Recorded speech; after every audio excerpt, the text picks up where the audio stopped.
देखो, आज हमको अर्थव्यवस्था के द्वितीयक क्षेत्र को देखना है। द्वितीयक क्षेत्र, और द्वितीयक क्षेत्र मतलब औद्योगिक क्षेत्र। औद्योगिक क्षेत्र, द्वितीयक क्षेत्र मतलब औद्योगिक क्षेत्र। अब देखो, इसमें हमको पढ़ना क्या क्या है। सबसे पहले तो हमको देखना है इस द्वितीयक क्षेत्र की अर्थव्यवस्था में भूमिका क्या है। अर्थव्यवस्था में भूमिका, अपन ने प्राइमरी सेक्टर एग्रीकल्चर सेक्टर का भी यही देखा था। सबसे पहले क्या है, अर्थव्यवस्था में भूमिका देखी थी। फिर दूसरा हमको देखना है कि ये जो औद्योगिक क्षेत्र है,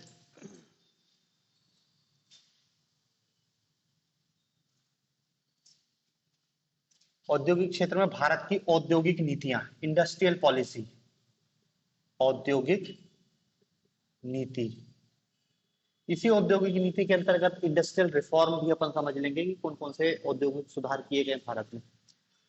औद्योगिक नीति, फिर देखना है हमको इसके प्रकार, उद्योगों के प्रकार, अलग अलग प्रकार के हमको उद्योग दिखाई देंगे। निजी क्षेत्र का उद्योग, सार्वजनिक क्षेत्र का उद्योग, एमएसएमई इंडस्ट्रीज है, ठीक है। फिर इसमें हमको देखना है औद्योगिक, भारत में औद्योगिक पिछड़ेपन का कारण, पिछड़ेपन का कारण। इसी को अपन कह सकते हैं औद्योगिक रुग्णता। थोड़ा सा अंतर है दोनों में, सिकनेस, औद्योगिक रुग्णता। और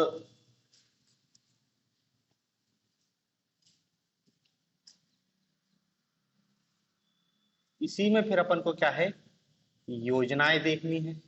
भारत सरकार द्वारा क्या क्या प्रयास किए गए हैं अलग अलग सेक्टर के लिए, निजी क्षेत्र के लिए अलग, सार्वजनिक क्षेत्र के लिए अलग, स्पेशल इकोनॉमिक जोन बनाया गया, विनिर्माण सेक्टर के लिए निज्म की स्थापना की गई। बहुत सारी चीज, मेक इन इंडिया से लेकर सारी चीजों को अपन को देखना।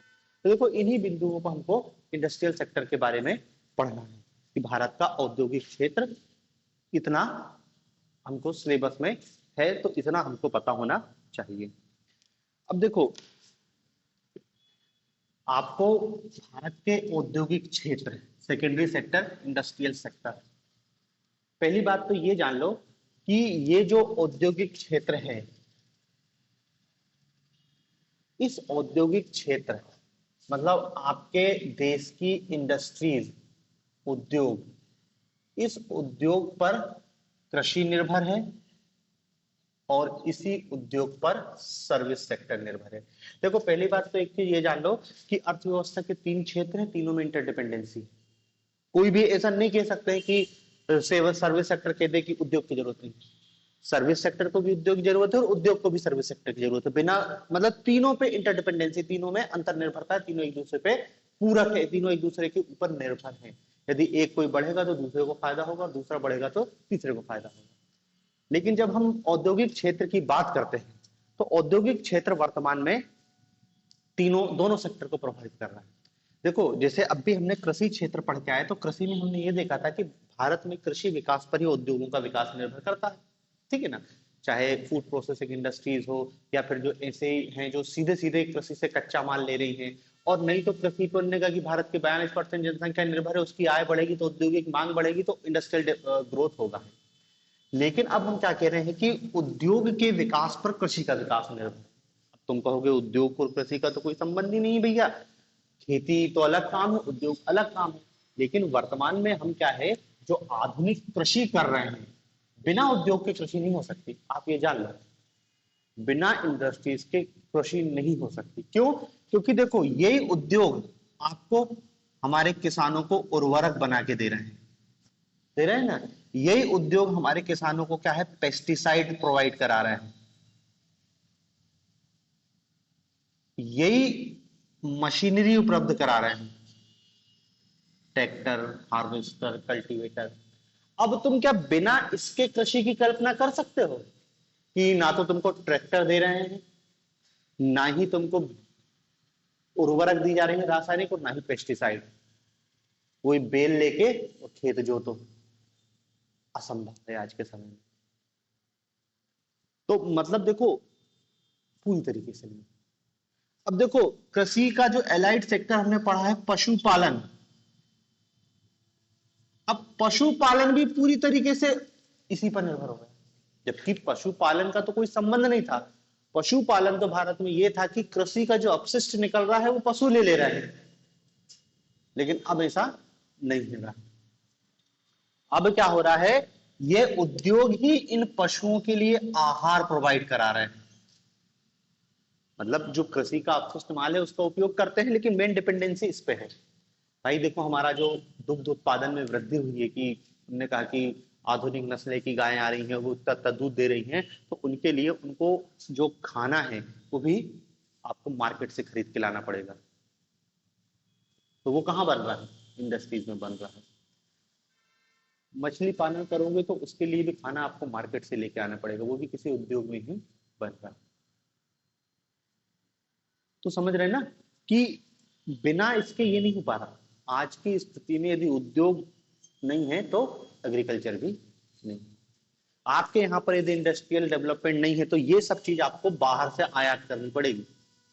ये सब चीजें आपको बाहर से आयात करनी पड़ेगी। इसी टाइप से सर्विस सेक्टर, सर्विस सेक्टर भी इसी पर निर्भर है। उद्योग लगता है इसका डेवलपमेंट अपने आप हो जाता है, इसको करने की कोई जरूरत नहीं। एक आपने इंडस्ट्रीज लगाई, उस इंडस्ट्रीज में 1000 लोग काम कर रहे हैं, बस इन 1000 लोगों को सर्विस प्रोवाइड करने के लिए सर्विस सेक्टर अपने आप पैदा हो गए।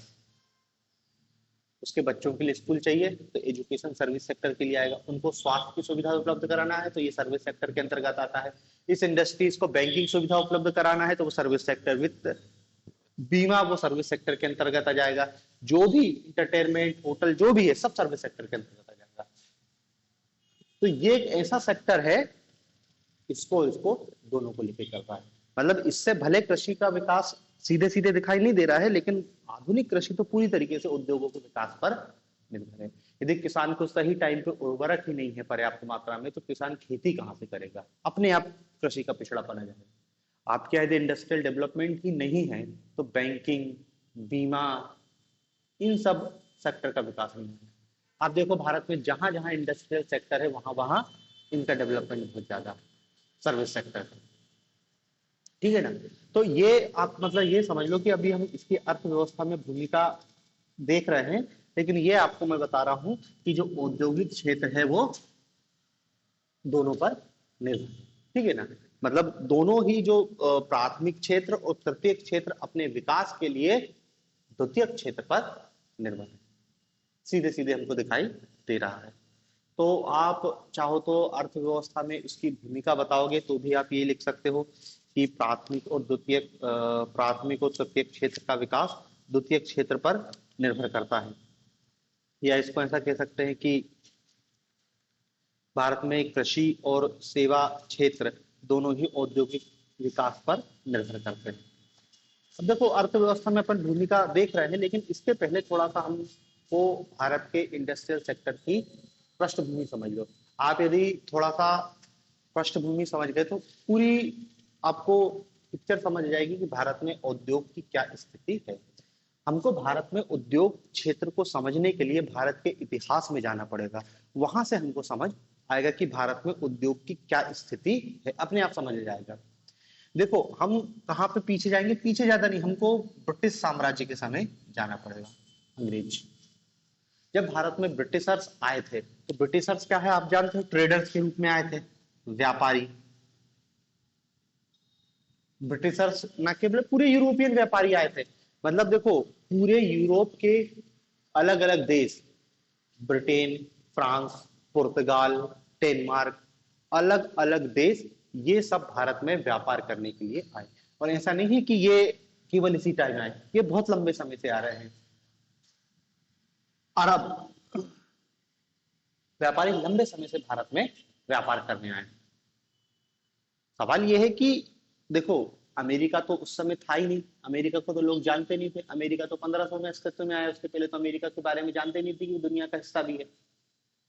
तो दुनिया क्या थी, दुनिया केवल एशिया और यूरोप की, क्योंकि अफ्रीका की तो आज भी स्थिति है कि वो अंध महाद्वीप कहलाता है, तो उस समय तो और भी कुछ नहीं था वहां पे। तो जो जिसको कहते हैं सभ्यताओं का विकास, सिविलाइजेशन, वो केवल एशिया और यूरोप में था। यही दुनिया थी, आप मान के चलो। और देखो, ये दो बड़े हिस्से हैं, यूरोप और अरब कॉन्टिनेंट। यहाँ के दोनों के ट्रेडर कहाँ आ रहे हैं? भारत व्यापार करने।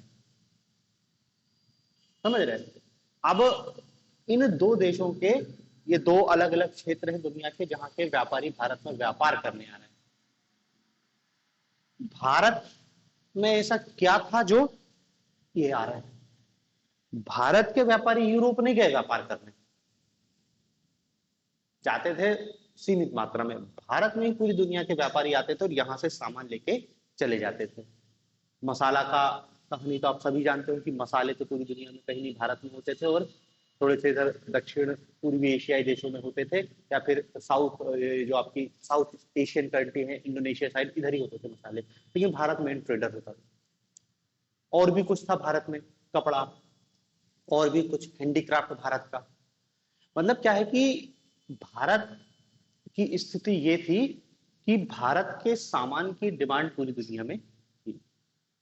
भारत के लोकल व्यापारी भारतीय किसानों से सामान खरीदते थे, भारतीय हैंडीक्राफ्ट जो मेकर थे, जो हमारे हस्तशिल्प थे, उनसे सामान खरीदते थे, और विदेशी व्यापारियों को तो ट्रांसफर कर देते थे, और कई बार डायरेक्ट विदेशी व्यापारी इन लोगों से सामान खरीद लेते थे। तो भारत को ऐसी कोई दिक्कत नहीं थी, भारत के सामान की मांग पूरी दुनिया में थी। जैसे आज समझ रहे हैं ना, चाइना, चाइना के माल पूरी दुनिया में, पूरी दुनिया के बाजार चाइना के माल से भरे पड़े हैं। कहीं चल जाओ, अमेरिका चल जाओ, अफ्रीका चल जाओ, यूरोप चल जाओ, भारत आ जाओ, प्रोडक्ट ज्यादातर आपको चाइना का ही मिलेगा। इसे भारत की स्थिति थी। पूरी दुनिया में आप कहीं भी चले जाओ, जहां पे भी सिविलाइजेशन है, वहां पर भारत का सामान दिखाई देगा। तो मतलब भारत का हम ये कह सकते हैं कि उस समय के हिसाब से इंडस्ट्रियल डेवलपमेंट था। आज के इंडस्ट्रियल डेवलपमेंट से तुलना नहीं कर सकते, क्योंकि आज का इंडस्ट्रियल डेवलपमेंट बहुत अलग है। उस समय के इंडस्ट्रियल डेवलपमेंट के हिसाब से भारत एक, जिसको कहना चाहिए, सकारात्मक स्थिति में था। यहां से सामान ज्यादा जाता था, तो यहां पर विदेशी मुद्रा का आगमन ज्यादा होता था, और भारत में संपन्नता थी। हालांकि वो संपन्नता केवल राजा महाराजा और जमींदारों ने एंजॉय किया, लेकिन फिर भी भारत भी एक देश के रूप में देखे तो औद्योगिक विकास ठीक ठाक था। लेकिन फिर हम देखते क्या है, अंग्रेजों ने पहले व्यापारिक एकाधिकार, व्यापारिक एकाधिकार के बाद राजनीतिक एकाधिकार, राजनीतिक एकाधिकार स्थापित करने के बाद अंग्रेजों ने क्या किया, भारत का डी इंडस्ट्रियलाइजेशन किया, डी औद्योगिकीकरण।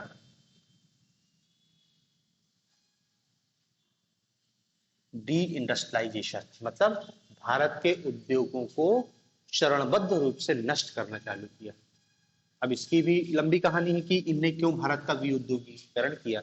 उनकी समस्या ये थी कि ब्रिटेन में इंडस्ट्रियलाइजेशन हो गया था, और ब्रिटेन का सामान अब चाहते थे भारत में बिके, और भारत का सामान ब्रिटेन में ना बिके।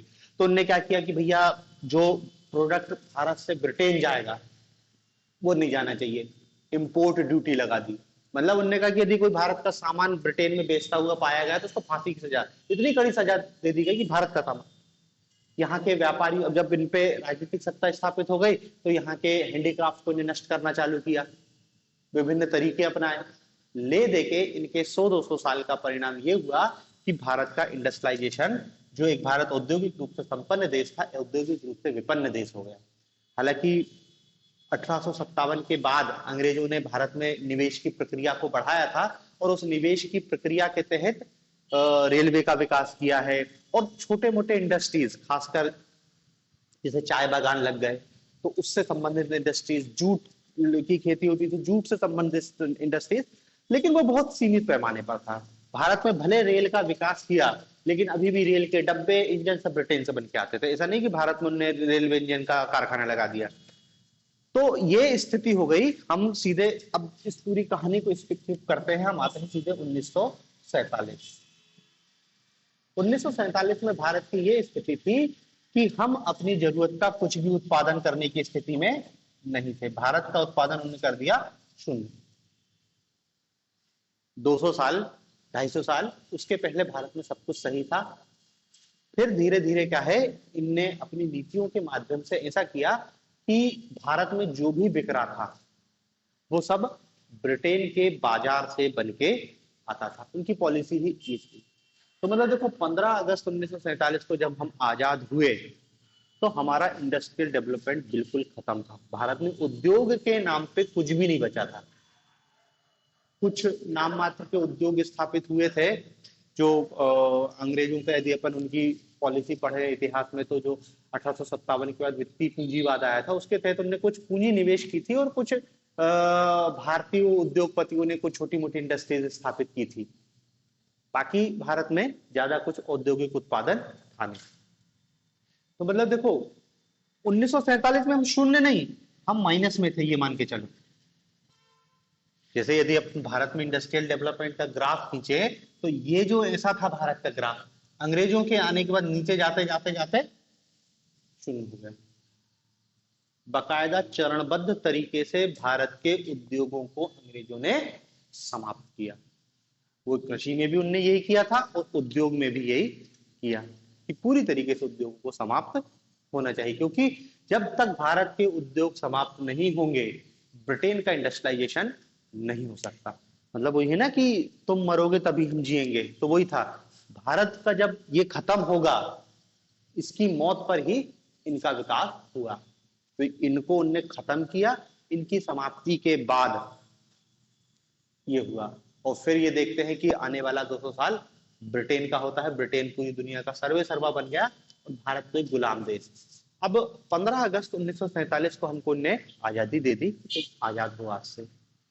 अब लेकिन समस्या बहुत विकट थी।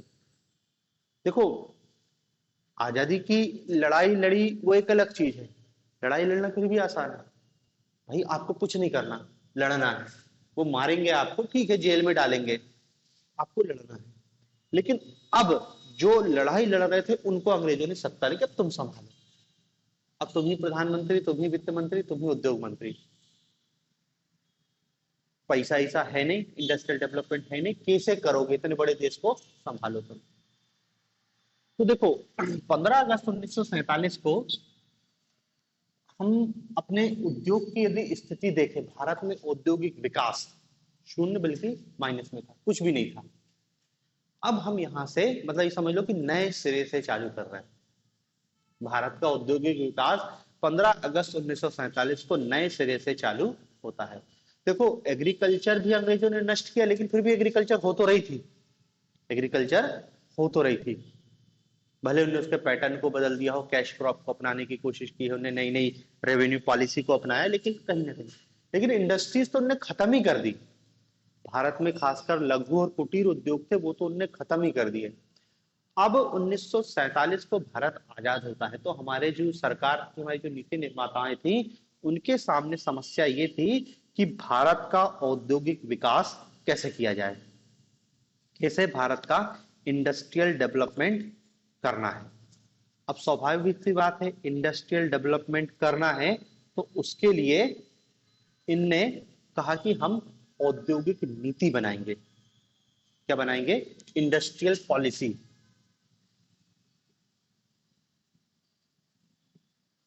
औद्योगिक नीति बनाएंगे। देखो नीति की आवश्यकता तब ज्यादा पड़ती है जब आपके पास संसाधन बहुत कम हो, कम संसाधन हो और ज्यादा खर्चा हो। नीति बनाओगे कि इसमें इसमें इतना इतना, भाई आपके पास पैसा कम हो और खर्चा ज्यादा हो तो आप लिखोगे ना, बनाओगे कि कैसे क्या करने की रणनीति बनाओगे। अब अनलिमिटेड पैसा है तो कौन तुम बजट बनाओगे, कितना कहाँ पे खर्च कर दिया। तो वो भारत के सामने समस्या थी कि भारत के पास संसाधन तो थे ही नहीं, औद्योगिक डेवलपमेंट करना था। तो उनने कहा कि हम सबसे पहले क्या है, एक औद्योगिक नीति बनाएंगे।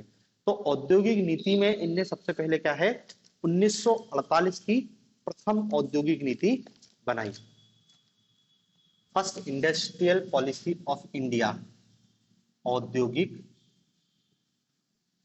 नीति।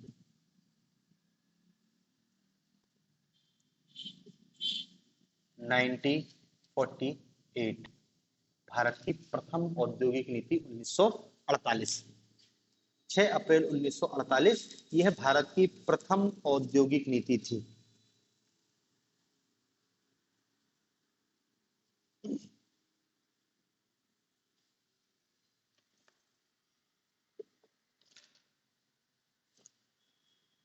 अब देखो इस औद्योगिक नीति में सवाल यही था कि भारत का डेवलपमेंट कैसे किया जाएगा, कि हम प्राइवेट सेक्टर के उद्योग लगाएं या हम सार्वजनिक क्षेत्र के उद्योग की स्थापना करें। विदेशी उद्योग की उस समय चर्चा नहीं थी, आप ये जान लो। उस समय तो विदेशी कंपनियों को लाना देशद्रोह था। भाई अब भी आजाद हुए हैं 200 साल बाद, और हम गुलाम कैसे हुए थे, तो हमारी कहानी यही थी कि बाहर से ईस्ट इंडिया कंपनी आई थी, मतलब एक कंपनी बाहर से आई तो हमको गुलाम बना दिया। तो विदेशी कंपनी तो होनी नहीं चाहिए। ये एक आए थे, बड़ी मुश्किल से गए 200 साल में, और यदि अब बुला लिया तो क्या हो जाएगा। तो इसलिए भैया बाहर की कंपनियों से तो 2 हाथ की दूरी बना के रखी। जो कुछ करेंगे हम अपने स्रोत से ही करेंगे। अब उस समय देखो आपके पास सरकार थी, मतलब राज्य और निजी। आजकल विदेशी सेक्टर भी है, फॉरेन, लेकिन उस समय वो था नहीं, उसकी चर्चा भी नहीं, क्योंकि उससे 2 हाथ की दूरी। अब यदि हम राज्य की स्थिति देखें तो पैसा तो राज्य के पास भी नहीं है। आजाद जरूर हुए, लेकिन ऐसा कोई नहीं है कि बहुत कुछ पैसा है, भारत अपना इंडस्ट्रियल डेवलपमेंट कर ले। निजी क्षेत्र वो भी गिनती के 2 4 10 घराने थे, टाटा था, बिरला था, वो भी इतने बड़े नहीं थे। कुछ भारत के थे, जमींदार टाइप के लोग थे जिन्होंने कुछ इंडस्ट्रियल डेवलपमेंट किया था, लेकिन उनकी क्षमता भी इतनी नहीं थी कि वो भारत में अपने दम पे औद्योगिक विकास कर लेते। तो सरकार ने क्या बोला कि चलो ठीक है, मिलके काम करते हैं, और क्या बोला कि हम मिश्रित अर्थव्यवस्था को अपनाएंगे।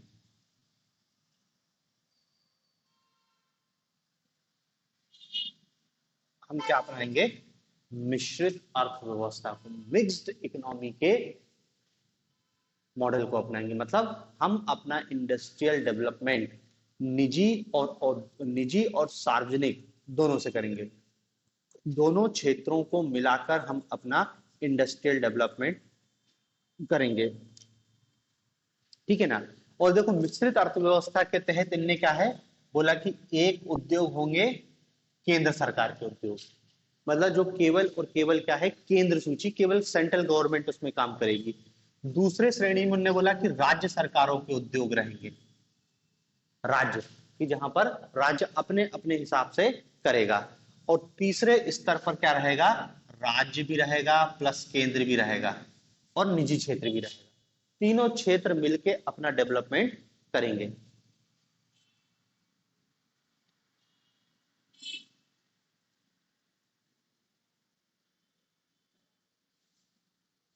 ठीक है, तो पहले इंडस्ट्रियल पॉलिसी में ये बोला गया।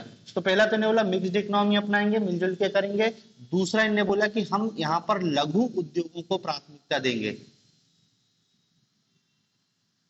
लघु उद्योगों को प्राथमिकता।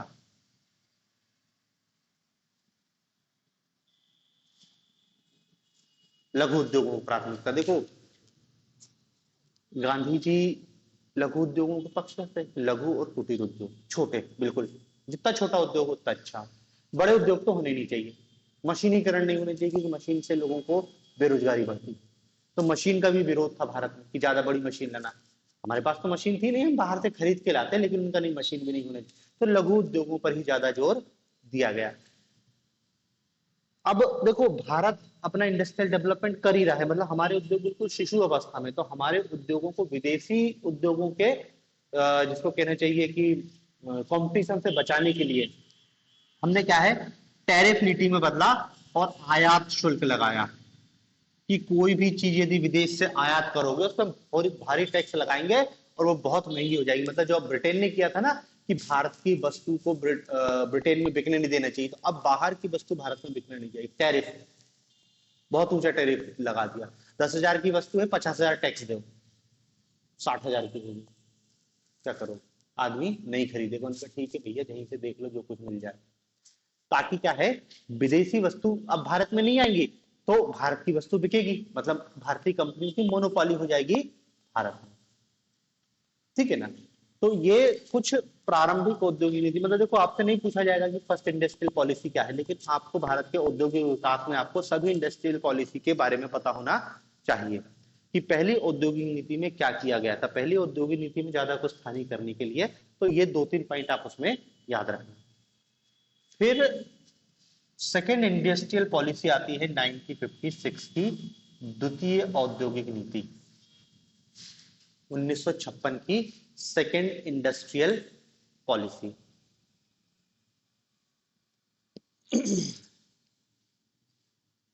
अब देखो इनने सेकेंड इंडस्ट्रियल पॉलिसी में क्या किया गया, उद्योग की 3 श्रेणियां बांट दी गई।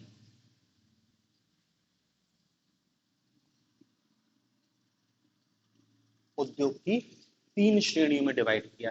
पहले बोला ए श्रेणी के उद्योग, ए श्रेणी, इसमें 17 उद्योग रखे और ये केवल केंद्र सरकार के लिए थे, ए श्रेणी के उद्योग। फिर दूसरी कैटेगरी थी बी श्रेणी, और बी श्रेणी में उद्योगों की संख्या 12 उद्योग थे, 12, और इसमें राज्य सरकार प्लस निजी क्षेत्र, राज्य सरकार प्लस निजी क्षेत्र। और फिर तीसरी थी सी श्रेणी, जो ए व बी से बाहर है, जो उससे बचा है वो सी श्रेणी के उद्योग होंगे।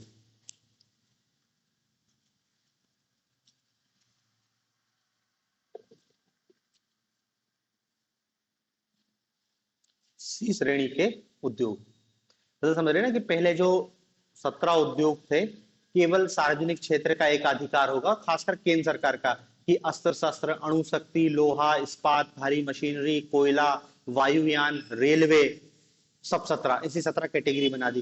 फिर बी कैटेगरी में शामिल किया गया, जिसमें क्या है, राज्यों का स्वामित्व होगा कि मशीन, औजार, दवाएं, रासायनिक खाद, सड़कें, ये सब चीजें शामिल की गई। और जो कुछ बचा था वो सब क्या है, तीसरी कैटेगरी सी कैटेगरी के अंतर्गत ला दिया गया।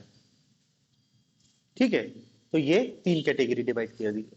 देखो पहली इंडस्ट्रियल पॉलिसी हो, चाहे दूसरी इंडस्ट्रियल पॉलिसी हो, चाहे आगे की किसी भी इंडस्ट्रियल पॉलिसी, हमको हमेशा क्या दिखाई देगा, सरकारी क्षेत्र का डोमिनेंस दिखाई देगा। यहाँ पे भी निजी क्षेत्र बहुत नाम मात्र के लिए कुछ उद्योग दिए गए थे निजी क्षेत्र के लिए, बाकी सब सरकार ने अपने पास रखा था। तो उस समय देखो मजबूरी भी थी, क्योंकि निजी क्षेत्र इतना व्यापक था भी नहीं, उनके पास इतनी बड़ी पूंजी भी नहीं थी कि वो अपने दम पे विकास कर ले। और भारत ने अपना जो 47 के बाद जो विकास करने की दिशा बताई थी, वो क्या बोला था, समाजवादी, कि हमको समाजवादी समाज के रूप में अपना विकास करना है। और समाजवादी समाज के रूप में विकास करना है मतलब क्या है, संसाधनों का अहितकर संकेंद्रण को रोकना है। मतलब उद्योगों की स्थापना का उद्योग केवल देश का औद्योगिकीकरण करना नहीं, बल्कि सामाजिक न्याय की भी स्थापना करना है, लोगों को रोजगार भी देना है, लोगों के जीवन में सकारात्मक परिवर्तन भी लाना है। इसलिए ऐसा नहीं कि जहां पे फायदा है वहीं पे उद्योग लगाया, नहीं, क्या किया गया कि हर जगह उद्योग, पूरे देश का डेवलपमेंट करना है ना। तो उन्होंने कहा कि एक काम करो, मध्य प्रदेश में भी उद्योग लगाओ, छत्तीसगढ़ में भी लगाओ, महाराष्ट्र में भी लगाओ, बिहार में भी लगाओ, बंगाल में भी लगाओ, हर जगह समावेशी विकास होना। प्रॉफिट तो उन्होंने कहा कि उद्योग कहाँ लगाने में, महाराष्ट्र में लगा, गुजरात में लगा, क्योंकि पहले से डेवलपमेंट है, पोर्ट है वहां पर, और पहले से औद्योगिक विकास उस क्षेत्र का है। मध्य प्रदेश में उद्योग लगाओगे तो बहुत दिक्कत है, क्योंकि डेवलपमेंट नहीं है, सड़क नहीं है, बिजली नहीं है, बहुत सारी दिक्कत है। लेकिन नहीं, उसके बाद भी उन्होंने कहा कि उद्योग तो पूरे भारत में लगाए जाएंगे। तो ये भी उस मतलब हमारी जो प्रारंभिक इंडस्ट्रियल पॉलिसी का एक बड़ा उद्देश्य आप ये भी देखोगे। और देखो ये भी उसके अपन जब असफलता देखेंगे भारत में पब्लिक सेक्टर यूनिट की असफलता का कारण, तो यही दिखाई देगा कि प्रॉफिट ओरिएंटेड नहीं थे। तो भाई उनकी स्थापना केवल और केवल प्रॉफिट अर्न करने के लिए नहीं की गई थी। जितने भी पब्लिक सेक्टर यूनिट है उनकी स्थापना केवल प्रॉफिट ओरिएंटेड नहीं, वो सोशल जस्टिस के लिए भी की गए थे, असमानता को दूर करना भी उनका उद्देश्य था, गरीबी निवारण, बहुत सारी चीजें थी उसकी। लेकिन जब हम उनका मूल्यांकन करते हैं तो केवल क्या देखते हैं, प्रॉफिट। जबकि ये भी देखना चाहिए उनका मूल्यांकन करते समय कि उन्हें सोशल जस्टिस में कितनी परिवर्तन किया। ठीक है, वो एक अभी अलग चर्चा करेंगे। तो देखो 1956 की नीति में ने ये बोला गया। दूसरी ने 1956 की नीति में क्या बोला, लाइसेंस, कोटा और परमिट, लाइसेंस, कोटा और परमिट।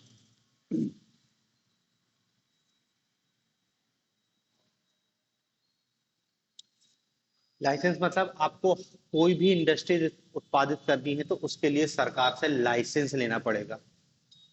कोटा सरकार बताती थी कितना उत्पादन करना है, इससे ज्यादा उत्पादन नहीं करोगे, मतलब कोटा फिक्स कर दिया, इससे ज्यादा उत्पादन नहीं करोगे। और परमिट, परमिट भी वही होता है कि आपको ये काम करने की अनुमति है, ये काम करने की अनुमति नहीं है।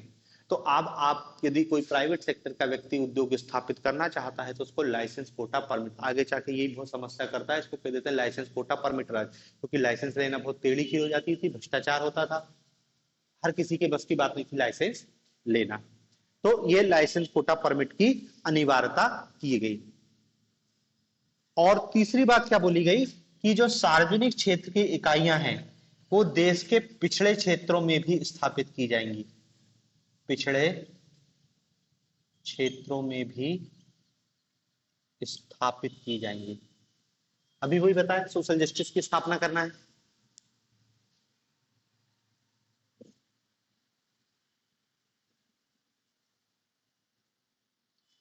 ठीक है, बाकी तो और चीजें बोली गई थी कि ग्रामीण उद्योगों पर बल दिया जाएगा, कृषि क्षेत्र पर प्राथमिकता होगी, ये सारी बातें हैं। बस आप इतना जान लो कि 1956 की इंडस्ट्रियल पॉलिसी में इन्होंने ये किया कि उद्योगों की 3 श्रेणियां बना दी, लाइसेंस कोटे परमिट की व्यवस्था की गई, अनुज्ञा पत्र मतलब लाइसेंस का प्रावधान किया गया। फिर पिछड़े क्षेत्रों और विकसित क्षेत्रों में भी पब्लिक सेक्टर सार्वजनिक क्षेत्र की कंपनियों को स्थापित किया जाएगा, ग्रामीण और कृषि उद्योगों पर बल दिया गया। ये सब 1956 की औद्योगिक नीति में ये परिवर्तन किया गया था। फिर इसके बाद आती है 1969 की इंडस्ट्रियल पॉलिसी, 1980 1980 की नई औद्योगिक नीति।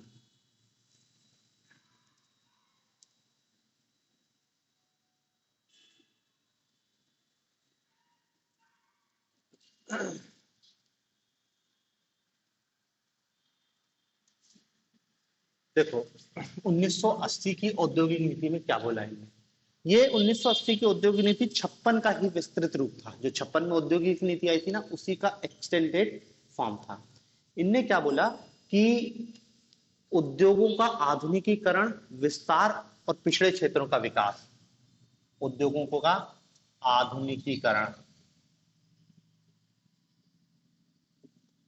विस्तार और पिछड़े क्षेत्रों का विकास, पिछड़े क्षेत्रों का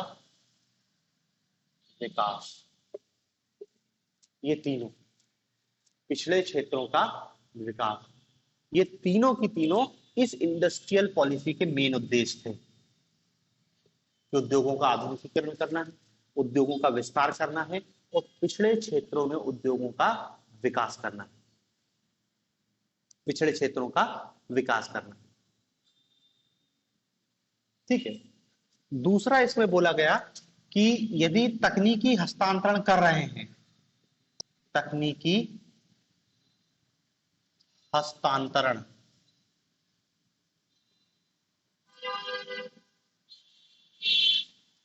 विदेशी निवेश की अनुमति मिलेगी।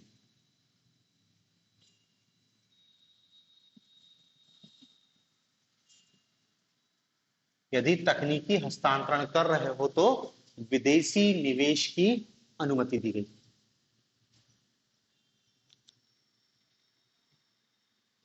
ना कि यदि टेक्नोलॉजी भी लेके आ रहे हो तो विदेशी निवेश की अनुमति दी गई। औद्योगिक लाइसेंस की पॉलिसी को सरल बनाया गया, औद्योगिक लाइसेंसिंग को सरल बनाया गया, औद्योगिक लाइसेंसिंग को सरल बनाया गया।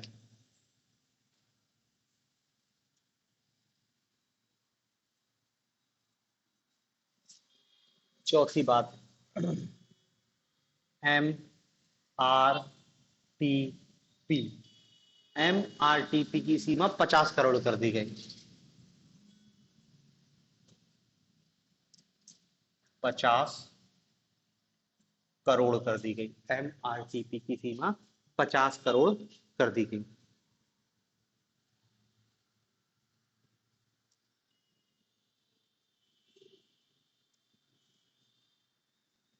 देखो, एमआरटीपी क्या है? एमआरटी का फुल फॉर्म होता है monopoly and restricted trade practice act. Monopoly, restricted, monopoly and restricted trade, monopoly and restricted trade practice act.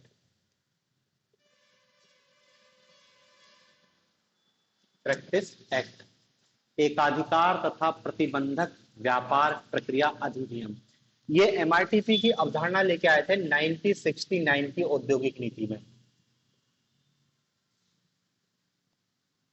1969 की औद्योगिक नीति में लेके आए थे। इस औद्योगिक नीति में क्या बोला गया था? देखो, मोनोपोली को रोकने के लिए एक इंडस्ट्री यदि दूसरी इंडस्ट्रीज का अधिग्रहण करेगी तो एक एक करते क्या है, एक ही इंडस्ट्रीज बचेगी। भाई एक इंडस्ट्री से सारी इंडस्ट्रीज का अधिग्रहण कर लिया, छोटी छोटी इंडस्ट्री सबको खत्म कर दिया, उसको रोका सरकार ने।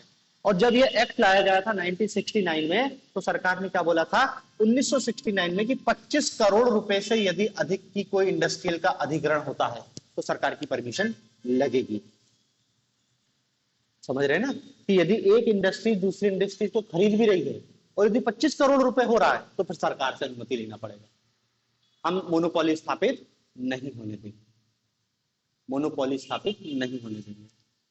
फिर इसी एमआरटीपी की सीमा को बढ़ा दिया गया 1980 में। कितना कर दिया? 50 करोड़। कि चलो यार 50 करोड़ से नीचे का यदि अधिग्रहण विलय करते हो तो सरकार से अनुमति लेने की जरूरत नहीं है, कर लो। लेकिन 50 करोड़ से ऊपर का हो गया, 50 करोड़ तक का है तो फिर सरकार की अनुमति उसमें लगेगी। ठीक है। और पांचवा, यहां पे निजी उद्योगों के विकास पर बल दिया गया। निजी उद्योगों के विकास पर बल दिया गया। निजी उद्योगों के विकास पर बल दिया गया। फिर इसके बाद 1980 के बाद 85-86 की भी औद्योगिक नीति आती है। 1985-86 की औद्योगिक नीति आती है। इस औद्योगिक नीति में क्या किया? सबसे पहले तो एमआरटीपी की सीमा को बढ़ा दिया गया, 100 करोड़ रुपए कर दिया गया। एमआरटीपी की सीमा को बढ़ाकर 100 करोड़ रुपए कर दी गई। लाइसेंसिंग प्रक्रिया को सरल बनाया गया। लाइसेंसिंग प्रक्रिया को सरल बनाया गया। और सरल, केवल 64 उद्योग थे जिनके लिए लाइसेंस लेना अनिवार्य, बाकी किसी के लिए लाइसेंस लेना अनिवार्य नहीं।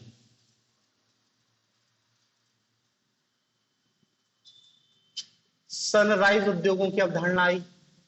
सनराइज उद्योग, सनराइज उद्योग जैसे दूरसंचार, कंप्यूटर, ये इस टाइप से, इनके लिए सनराइज उद्योग कहा गया। ठीक है। बस यही थी 1985-86 की औद्योगिक नीति। ठीक है ना। तो देखो ये 85-86 तक की औद्योगिक नीति है। फिर इसके बाद आती है 1991 की औद्योगिक नीति।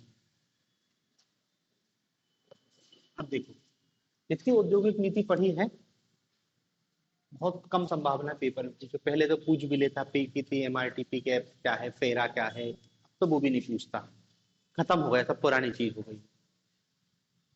1948 से 1948 से लेके 1991 भारत का जो औद्योगिक विकास है उसको, उसके कुछ कॉमन बिंदु हैं। हमने इतनी औद्योगिक नीति देखी है, आपको कोई नीति की याद रखने की जरूरत नहीं है कि 69 में क्या हुआ, 77 में क्या हुआ, 80 में क्या हुआ, 48 में क्या हुआ, 56। बस थोड़ा सा एक पृष्ठभूमि जानने के लिए मेन 1991 की औद्योगिक नीति है। 1948 से 1991 तक की औद्योगिक नीतियों को यदि आप सार के रूप में निकालोगे तो देखो पूरा फोकस किस पे, ज्यादा फोकस पे रहा लघु मध्यम उद्योग। ठीक है। लाइसेंस, कोटा, परमिट, सार्वजनिक क्षेत्र के उद्योग, और उद्योगों के माध्यम से पिछड़ापन दूर करना। ठीक है। विदेशी निवेश, इसकी बहुत सीमित अनुमति। विदेशी निवेश की सीमित अनुमति, मतलब देखो पूरी औद्योगिक नीति में यही बिंदु ऊपर नीचे करते हुए दिखाई देंगे। यदि हम पूरी औद्योगिक नीति को जोड़ के बोलेंगे तो यही है कि ज्यादातर उनने क्या है लघु और मध्यम उद्योगों पर जोड़ दिया। उनके लिए देखो 580 उद्योगों को आरक्षित कर दिया गया है। ज्यादातर उद्योगों के लिए लाइसेंस कोटा परमिट की व्यवस्था की गई। हालांकि 1980 में लाइसेंस को सरल कर दिया गया था, केवल 64 उद्योग लाइसेंस के लिए रखे थे, लेकिन 64 भी बहुत होते हैं। सार्वजनिक क्षेत्र के उद्योग का डोमिनेंस दिखाई देता है। और सार्वजनिक क्षेत्र के उद्योग भी किस उद्देश्य खोले गए थे? केवल लाभ कमाना नहीं था, बल्कि उनको पिछड़े क्षेत्रों का विकास भी करना था। विदेशी निवेश की बहुत सीमित अनुमति दी गई थी, बहुत सारे नियम कानून होते थे, तब जाके विदेशी निवेश की अनुमति दी गई थी। तो ये हमको 1948 से 1951 1991 तक की औद्योगिक नीति दिखाई देती थी। समझ रहे ना? मतलब आपके दिमाग में यही पॉइंट आना चाहिए, क्योंकि देखो क्वेश्चन ये पूछ सकता है कि 1991 की औद्योगिक नीति के पहले भारत की औद्योगिक नीति को समझाइए। तो अब आप अलग अलग नहीं समझा सकते कि 48 की अलग बताओ, 56 की अलग बताओ, आप तो एक साथ ही बताओ। थोड़ा बहुत फर्क है, लेकिन लाइसेंस था 91 तक, हर चीज के लिए लाइसेंस, कोटा परमिट। सरकार निजी क्षेत्र के विकास, मतलब निजी क्षेत्र पर बहुत ज्यादा निगरानी रखती थी। मोनोपॉली नहीं होने देती थी। एमआरटीपी एक्ट, भले बाद में आया एमआरटीपी एक्ट, लेकिन मोनोपॉली नहीं होने देती थी सरकार। मतलब कोई एक उद्योग को बहुत बड़ा नहीं होने देगी, क्योंकि देखो जब एक उद्योग बड़ा होगा तो सभी छोटे उद्योग को खा जाएगा, तभी उद्योग बड़ा होगा। एक उद्योग बड़ा होगा तो सभी छोटे उद्योग को खा जाएगा, तभी उद्योग बड़ा होगा। तो सरकार ऐसा नहीं करने देती थी। लेकिन 1991 के बाद ये सब खत्म है, ये सब खत्म है। मतलब 1991 के बाद हम इस दिशा से ऐसा यू टर्न मारा हमारी इंडस्ट्रियल पॉलिसी में। हमारी इंडस्ट्रियल पॉलिसी क्या, हमारी अर्थव्यवस्था ने यू टर्न मार लिया 1991 के बाद। 1991 भारतीय अर्थव्यवस्था का एक संकट का काल था। ऐसा संकट था कि हम दिवालिया होने की कगार पर आ गए थे। 1947 से हमने अपना जो विकास किया था, 1991 में ये परिणाम निकला कि हम दिवालिया हो गए। मतलब 47 से भी बुरी स्थिति में आ गए थे। हमारे पास केवल 5-6 दिन का विदेशी मुद्रा भंडार बचा था कि 5-6 दिन की हम आयात आवश्यकताओं को पूरा कर सकते हैं। उसके बाद ना भारत में कच्चा तेल खरीद सकते हैं और ना ही अन्य कोई विदेश से सामान खरीद सकते हैं। हम टोटल कंगाली की कगार पर आ गए थे। कंगाली की कगार पे आ गए थे तो हम मरता क्या ना करता। तो हमने फिर क्या है, मदद मांगी किससे? आईएमएफ से। अभी हम इस पे चर्चा नहीं कर रहे हैं, हम इंडस्ट्रीज पे ही आना चाह रहे हैं। बस आपको थोड़ा सा बता रहा हूँ कि क्यों इंडस्ट्रियल पॉलिसी बदली। आईएमएफ से संस्था, अब आईएमएफ एक ऐसी अंतरराष्ट्रीय संस्था है जो भुगतान संतुलन से निपटने के लिए ऋण देती है। अब भुगतान संतुलन क्या होता है भैया? तो भुगतान संतुलन भी अपन पढ़ेंगे। बस ये समझ लो कि आयात निर्यात जो होता है उसी से संबंधित है भुगतान संतुलन, कि आपने कितना आयात किया, कितना निर्यात किया, उसका एक खाता बनता है जिसको बैलेंस ऑफ पेमेंट अकाउंट कहते हैं। उसमें संकट उत्पन्न हो गया। संकट उत्पन्न हो गया क्या कि हम आयात करने के लिए हमारे पास पैसे नहीं बचा। तो आईएमएफ उस कंडीशन के लिए एक संस्था है, वो ऋण देती है ऐसी संकट से निपटने के लिए कि आपके पास आयात आवश्यकताओं के लिए ऋण नहीं है। आईएमएफ ऋण तो देती है, लेकिन आईएमएफ की कुछ शर्तें रहती हैं, जो उन शर्तों को पालन करेगा उसको वो ऋण देती है। तो भारत भी गया आईएमएफ के पास। आईएमएफ ऐसा नहीं कि पहली बार गया था, उसके पहले भी 2 एक बार ऋण ले चुका था। आईएमएफ दबाव बना रहा था कि तुम हमारी शर्तों को पालन करो। और उनकी शर्तों में एक शर्त ये थी कि तुम्हारी जो इंडस्ट्रियल पॉलिसी है ना, ये गलत है, इसको बदलो, इसको पूरी तरीके से उलट दो। लाइसेंस कोटा नहीं होना चाहिए, विदेशी निवेश की फुल अनुमति होनी चाहिए, निजी क्षेत्र को हर जगह की अनुमति होनी चाहिए, ये जो तुम मध्य लघु उद्योग की आरक्षित कर रहे हो ये गलत है। मतलब ऐसी बहुत सारी चीजों को बदलना पड़ेगा। तो हमारी मजबूरी थी भाई, अब तुम तो भिखारी होने वाले, इज्जत बचानी हमको। तो मजबूरी में भारत में आर्थिक सुधार अपनाए गए, जिसको हम एलपीजी रिफॉर्म कहते हैं। उस एलपीजी रिफॉर्म के तहत ही हमने नई औद्योगिक नीति को अपनाया। तो बस हमारे लिए यही सबसे ज्यादा महत्वपूर्ण है, 1991 की औद्योगिक नीति।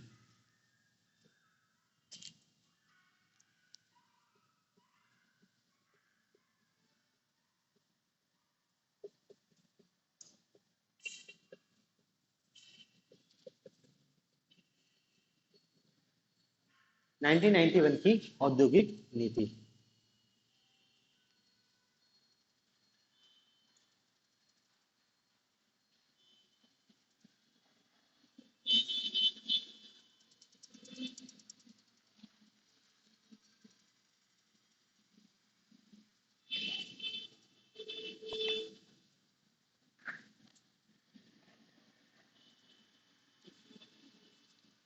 देखो, नई औद्योगिक नीति 1991 की औद्योगिक नीति, समझ रहे हैं, मजबूरी में लेके आ रहे हैं, आर्थिक सुधार हो रहे हैं, उस आर्थिक सुधार के तहत भारत को अपनी औद्योगिक नीति बदलना पड़ा। और जो आर्थिक सुधार हुए हैं, उस आर्थिक सुधारों के अंतर्गत अर्थव्यवस्था में सरकार की भूमिका बदल गई है। पहले सरकार की भूमिका क्या थी? सरकार उत्पादक भी करती थी, वितरण भी करती थी, सब कुछ सरकार करती थी। नई आर्थिक नीतियों के तहत सरकार की भूमिका बदल गई और सरकार ने उत्पादक से हटाकर अपने आप को प्रेरक राज्य, मोटिवेटर, मतलब अब सरकार उत्पादन पर जोर नहीं देगी, सरकार निजी क्षेत्र को प्रमोट करेगी। प्रमोट करते हैं ना, मोटिवेट करते हैं, तो निजी क्षेत्र से कहेगी कि यार हम तुमको जमीन दे रहे हैं, तुम उद्योग स्थापित करो, हम तुमको सस्ती दर पर ऋण दे रहे हैं, उद्योग स्थापित, ऐसी भूमिका निभाएगी। तो उसी के अनुरूप क्या है, 1991 की नई औद्योगिक नीति लाई गई।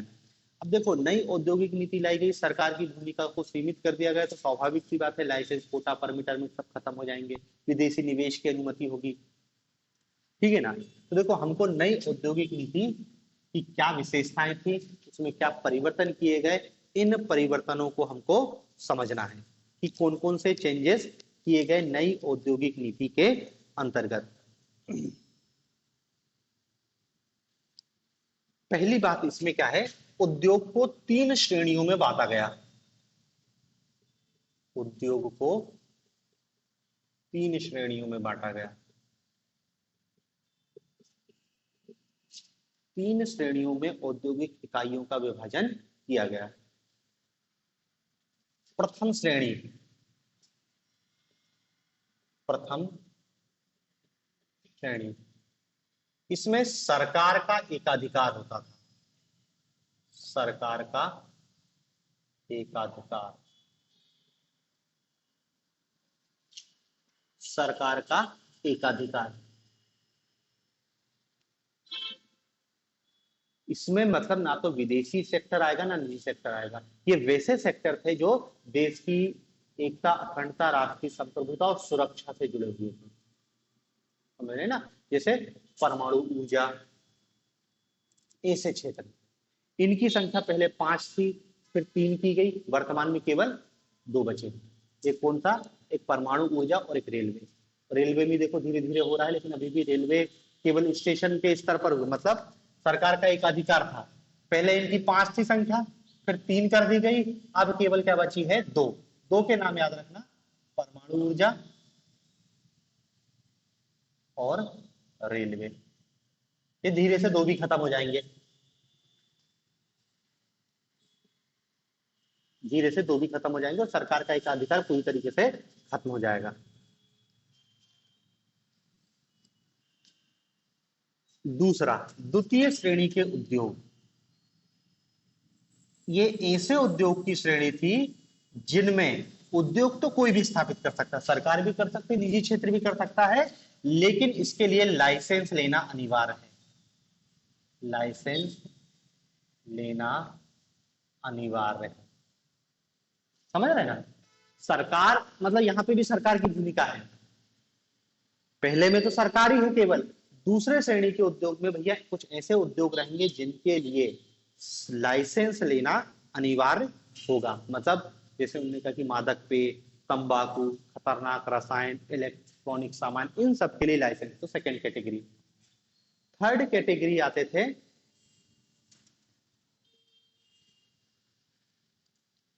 ऐसे उद्योग जिनके लिए किसी की अनुमति नहीं। तृतीय श्रेणी, ये वो थे जिनको लाइसेंस, कोटा और परमिट, इनमें कुछ नहीं लगता था, सब समाप्त हो गया, सब समाप्त कर दिया गया।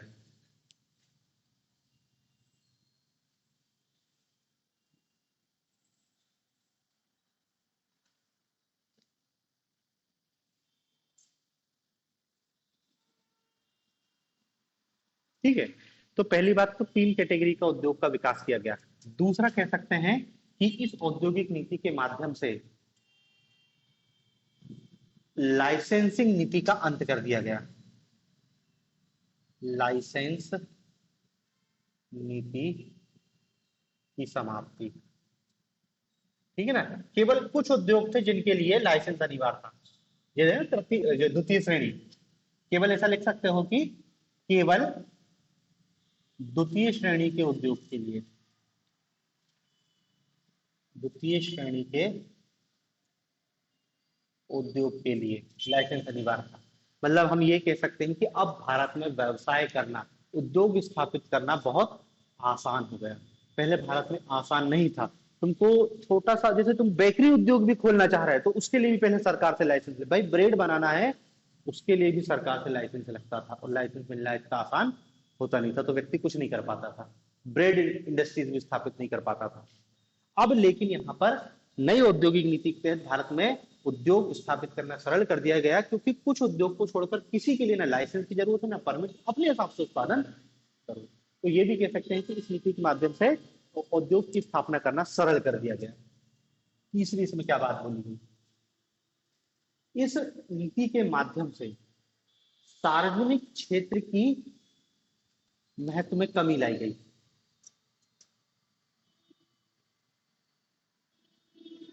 सार्वजनिक सार्वजनिक क्षेत्र के महत्व में कमी लाई गई।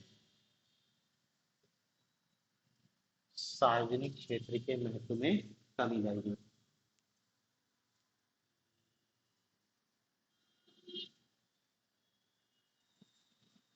ठीक है ना। देखो, याद करो 1956 की औद्योगिक नीति, हमने लिखा था 17 उद्योग एक कैटेगरी थे जो केवल और केवल सरकार के लिए थे, इनकी संख्या कम कर दी गई, घटा कर दी, 5 कर दी गई, अब तो केवल 2 बचे। जो ये लिखे ना परमाणु, ये केवल 2 बचे थे सार्वजनिक क्षेत्र के उद्योग, परमाणु ऊर्जा से संबंधित और रेलवे, इनको छोड़ के बाकी सब में निजी सेक्टर आ सकता है। अब सार्वजनिक क्षेत्र की महत्ता को कम कर दिया गया। चौथा, एमआरटीपी एक्ट की समाप्ति कर दी। एमआरटीपी एक्ट की समाप्ति कर दी।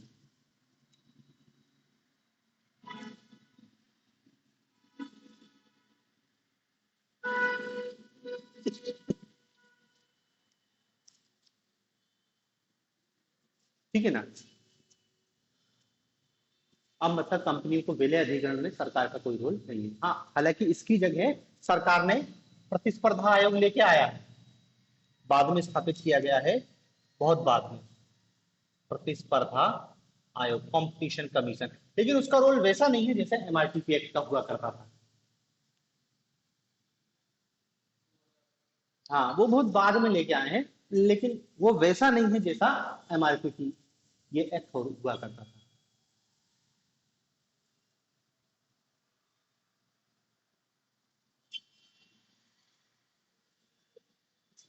पांचवा, पांचवा क्या बात बोली गई, उद्योगों के स्थानीयकरण की नीति को ढीला किया गया। उद्योगों के स्थानीयकरण की नीति को उदार किया गया, उदार बनाया गया। उद्योगों के स्थानीयकरण की नीति को उदार बनाया गया। देखो, स्थानीयकरण की नीति क्या होती थी कि जैसे उद्योग स्थापित करने के लिए आपको सरकार से लाइसेंस लेना होता था ना, उसी प्रकार से उद्योग की स्थापना करने के लिए सरकार से अनुमति लेनी पड़ती थी कि आप कहाँ उद्योग स्थापित करो। हर कहीं नहीं कर सकते थे, सरकार बताइए वहीं करोगे। भाई यहाँ पे 10 लाख की जनसंख्या, ऐसे बहुत सारे नियम कानून होते थे। अब उनको बहुत उदार कर दिया गया, और निजी कंपनी अपने हिसाब से जहां चाहे वहां उद्योग स्थापित कर सकते। कुछ रिस्ट्रिक्शन तो थे, लेकिन इसलिए हमने क्या लिखा कि बहुत उदार बना देगा। पहले बहुत कड़े रूल थे उद्योगों की स्थापना कहाँ पे होगी, कैसे होगी, इसको लेके। ठीक है। फिर छठवां इसमें परिवर्तन किया गया, विदेशी निवेश को प्रोत्साहन। विदेशी निवेश को प्रोत्साहन, विदेशी निवेश को प्रोत्साहन।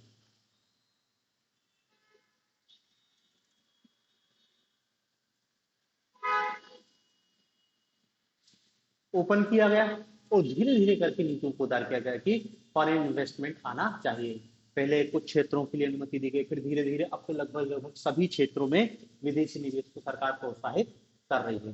जो फेरा एक्ट था उसको बदल के फीमा कर दिया गया, FERA, फेरा को फेमा।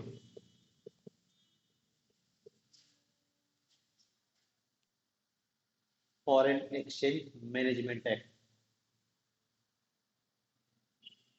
ना फेरा मतलब विदेशी मुद्रा से संबंधित कुछ कड़े प्रावधान थे, जेल हो जाती थी आपकी यदि कुछ गड़बड़ी का, थोड़ा सा उसको सरल कर दिया गया, केवल मैनेजमेंट करना। विदेशी निवेश, और धीरे धीरे विदेशी निवेश तो हम देख ही रहे हैं कि बहुत तेजी से बढ़ रहा है। पहले 25% की अनुमति दी गई किसी सेक्टर में, फिर 50%, अब 74, किसी क्षेत्र में तो 100%। उसमें भी देखेंगे ऑटोमेटिक रूप से सरकार से परमिशन लेने की वर्तमान में जरूरत नहीं, सीधे आप विदेशी निवेश कर सकते हो, केवल कुछ क्षेत्रों में अनुमति लेने की आवश्यकता है। ठीक है ना। एक और कह सकते हैं कि सार्वजनिक उद्योग में विनिवेश की अनुमति दी गई, विनिवेश की अनुमति दी गई,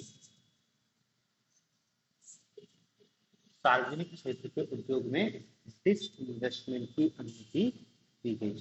ठीक है ना। तो देखो ये 1991 की हमारी नई औद्योगिक नीति थी, 1991 की नई औद्योगिक नीति थी। ठीक है ना। अब देखो इस औद्योगिक नीति का हमको मूल्यांकन भी करना पड़ेगा, इतने ही है परिवर्तन, ये इन्हीं परिवर्तनों को हमको ध्यान रखना है क्योंकि ये सीधे सीधे पूछे जा सकते हैं। इसका हमको मूल्यांकन करना पड़ेगा कि इससे क्या पॉजिटिव इम्पैक्ट हुआ, क्या नेगेटिव इम्पैक्ट हुआ, उसको हमको देखना पड़ेगा। ठीक है ना। उसको अपन कल देखें।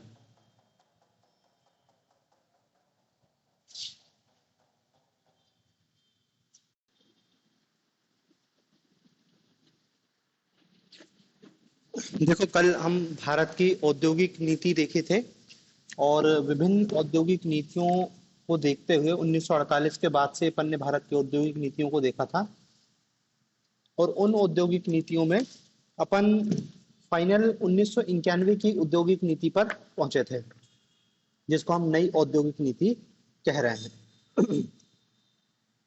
और जो 1991 की औद्योगिक नीति थी, इसके हमने प्रावधानों को देखा,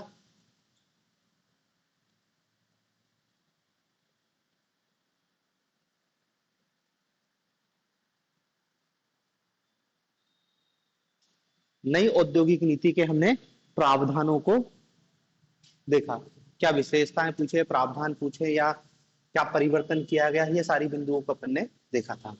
1947 से 1951, 1991 तक की औद्योगिक नीति एक विशेष प्रकार की औद्योगिक नीति थी, मतलब 1948 की हो, चाहे 56 की हो, चाहे 69 की हो, चाहे 77 की हो, चाहे 80 की हो, 85 की हो, ये सारी औद्योगिक नीतियां, भले सारी औद्योगिक नीतियां अलग अलग थी, लेकिन वो सारी औद्योगिक नीति क्या है, पिछली औद्योगिक नीति का ही संशोधित रूप होता था। जैसे देखो सबसे पहले 1948 की आई, उसके बाद उन्होंने कहा 1956 की आई, फिर 1969 आई, फिर 1977 आई, फिर 1980 आई, फिर 1985-86 आई।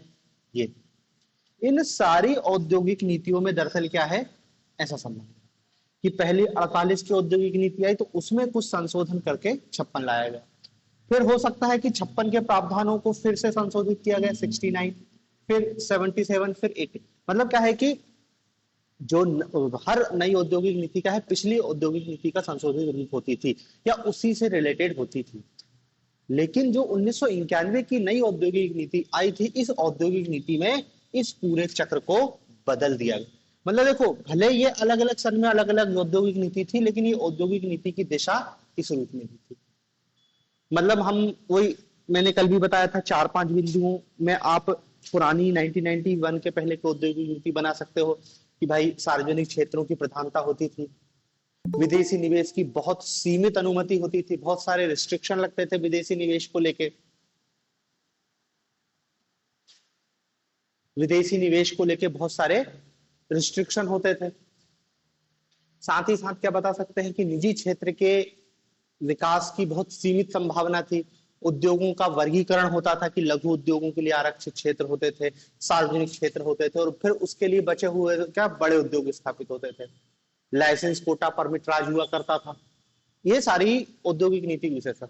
लेकिन 1991 की जो नई औद्योगिक नीति है वो इन सबके उलट है। मतलब अब हमको सार्वजनिक क्षेत्र अपने आप को सीमित होता हुआ दिखाई देगा, निजी क्षेत्रों की प्राथमिकता, निजी क्षेत्रों का वर्चस्व दिखाई देगा, विदेशी निवेश की अनुमति दी गई और धीरे धीरे उसको बढ़ाया गया। मतलब देखो 1991 में नई औद्योगिक नीति आई है और उसके बाद अभी तक कोई अलग से इंडस्ट्रियल पॉलिसी नहीं आई है, लेकिन वही औद्योगिक नीति को ही और अधिक उदार बनाया जाता है हर थोड़े समय में। जैसे 1991 में औद्योगिक नीति आई तो हमने उसमें लिखा कि विदेशी निवेश की अनुमति दी गई, लेकिन इस समय बहुत नियम कानून थे कि इतने परसेंट करोगे सरकार। अब इसी नीति को लगातार क्या है लिबरल करते गया कि पहले 25% विदेशी निवेश की अनुमति थी, फिर उसको सेक्टर में बढ़ा के 50% कर दिया गया, फिर 75% कर दिया गया, ज्यादातर सेक्टर में 100% कर दिया गया, ऑटोमेटेड रूट से कर दिया गया कि सरकार की परमिशन की भी जरूरत नहीं है, अपने हिसाब से कर सकते हो। ऋण कंपनियों को ऋण लेने की क्षमता, ऐसे बहुत सारी चीजों को धीरे धीरे क्या है उदार बनाया गया है। तो 1991 की जो औद्योगिक नीति है वो हमने देखा कि पूरी तरीके से पिछली औद्योगिक नीतियों से उलट थी। हमारा जो एक मिश्रित अर्थव्यवस्था वाला रुझान था 1947 के बाद कि सार्वजनिक और निजी क्षेत्र दोनों मिलकर चलेंगे, लेकिन सार्वजनिक क्षेत्र डोमिनेट करेगा, 1991 के बाद भी ऐसा नहीं है कि हम मिश्रित अर्थव्यवस्था वाले रूल को छोड़ दिए, क्योंकि अभी भी सार्वजनिक क्षेत्र तो विद्यमान था। लेकिन अब सरकार क्या है, सरकार की भूमिका बदल गई। पहले सरकार उत्पादक की भूमिका में थी, अब एक प्रेरक राज्य की भूमिका निभा रही थी कि सरकार मोटिवेट करेगी, प्रमोट करेगी किसको, प्राइवेट सेक्टर को। हर सेक्टर में सरकार अपने आप को सीमित करेगी। 1991 के बाद यही हो रहा है, वन इंडस्ट्रियल पॉलिसी, सरकार हर जगह अपने आप को सीमित कर रही है और जहां जहां सरकार थी वहां वहां निजी क्षेत्रों को वो प्रोत्साहित करने का प्रयास कर रही है। और जो भी उद्योग से संबंधित नीतियां हैं वो सभी निजी क्षेत्रों को ही प्रोत्साहित करने के लिए बनाई जा रही है। देखो हमने नई औद्योगिक नीतियों के प्रावधानों को भी देखा था कि उसमें किन किन बातों का समावेश किया गया है। अब दरअसल हमको नई औद्योगिक नीति जो 1991 में आई थी, इस औद्योगिक नीति का मूल्यांकन करना था। नई औद्योगिक नीति का मूल्यांकन, और मूल्यांकन में दोनों चीजें, हमको उसके नकारात्मक बिंदु भी बताने हैं और सकारात्मक भी, नकारात्मक और सकारात्मक दोनों बिंदु बताने, नेगेटिव पॉइंट और पॉजिटिव पॉइंट दोनों बता देंगे तो हमारा मूल्यांकन हो जाएगा। मतलब देखो आपसे सीधे सीधे क्वेश्चन आ सकता है कि 1991 की नई औद्योगिक नीति का मूल्यांकन किए, आलोचनात्मक मूल्यांकन कीजिए, या सीधे उसका सकारात्मक बिंदु पूछ सकता है या उसके नकारात्मक बिंदु पूछ सकता है। आप इसको इस रूप में भी दिखा सकते हो कि जो औद्योगिक नीति थी 1991 की, दरअसल उसमें क्या है, आप जो नकारात्मक बिंदु की बात कर रहे हैं इसका टाइम पीरियड 1990 से 2000 तक है। 2000 के बाद इसमें हमको सकारात्मक बिंदु दिखाई देंगे, मतलब औद्योगिक क्षेत्र में कुछ नया होते हुए दिखाई देगा 2000 के बाद। समझ रहे ना? तो नई औद्योगिक नीति 1991 में आई थी, तो 1990 से लेके 2000 तक इसके नेगेटिव इंपैक्ट ज्यादा दिखाई देते हैं, पॉजिटिव इंपैक्ट हमको कम दिखाई देते हैं। लेकिन 2000 के बाद इसमें बड़ा परिवर्तन होता है और हमको बहुत सकारात्मक बिंदु दिखाई देने लगते हैं। ठीक है, तो देखो पहले नकारात्मक बिंदु देखते हैं कि क्या नकारात्मकता हमको इसमें दिखाई देती है।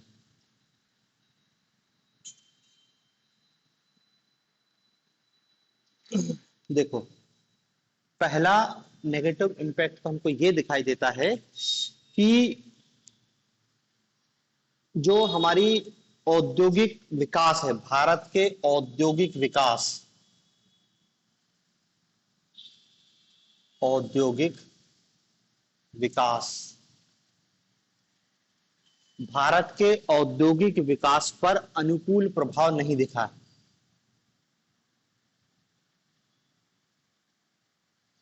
अनुकूल प्रभाव नहीं दिखा। भारत के औद्योगिक विकास पर अनुकूल प्रभाव नहीं दिखा। समझ रहे हैं ना? मतलब ये कहना चाह रहे हैं कि 1991 की औद्योगिक नीति, और देखो पूरा 10 साल का पीरियड है, भारत के इंडस्ट्रियल ग्रोथ में कोई ऐसा उछाल नहीं आया जिस हिसाब से नई औद्योगिक नीति लागू किया गया था कि अरे उदारीकरण कर दिया, निजीकरण, वैश्वीकरण के प्रावधानों को लागू कर दिया है, एमआरटीपी एक्ट समाप्त कर दिया गया है, पेरा की जगह फेमा लेके आ गए हैं। ऐसे जो क्रांतिकारी परिवर्तन किए गए थे, उन क्रांतिकारी परिवर्तनों का कोई खास इफेक्ट हमको दिखाई नहीं देता है। ठीक है। दूसरा इसका नेगेटिव इंपैक्ट हम ये बताएंगे कि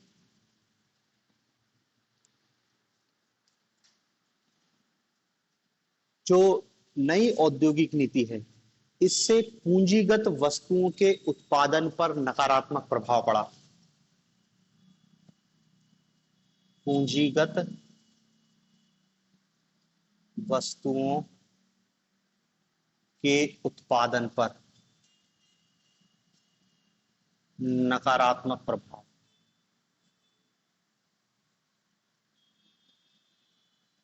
पूंजीगत वस्तुओं के उत्पादन पर नकारात्मक प्रभाव पड़ा, मतलब जो कैपिटल गुड्स थे, उनका उत्पादन बढ़ने के बजाय घटा।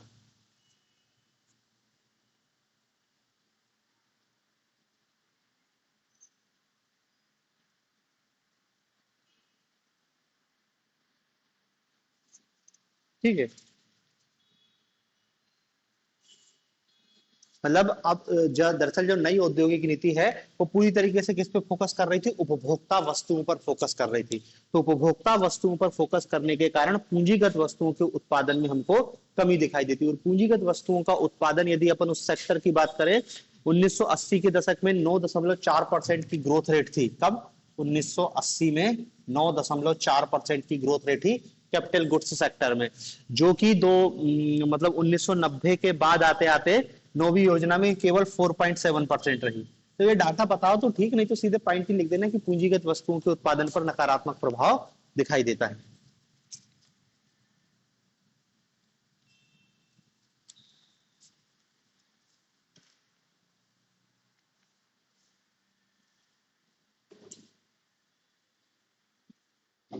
तीसरा तीसरा इसका नेगेटिव इंपैक्ट दिखाई दिया कि जो भारतीय उद्योग थे, वे क्या है, ऐसा लिख लेना, भारतीय उद्योग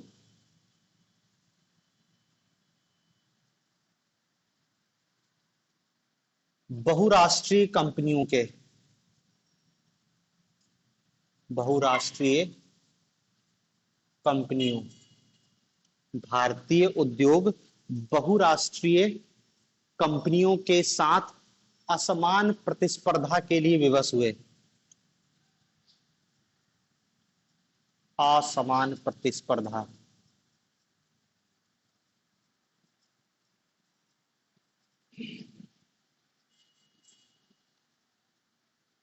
असमान प्रतिस्पर्धा के लिए विवश हुए।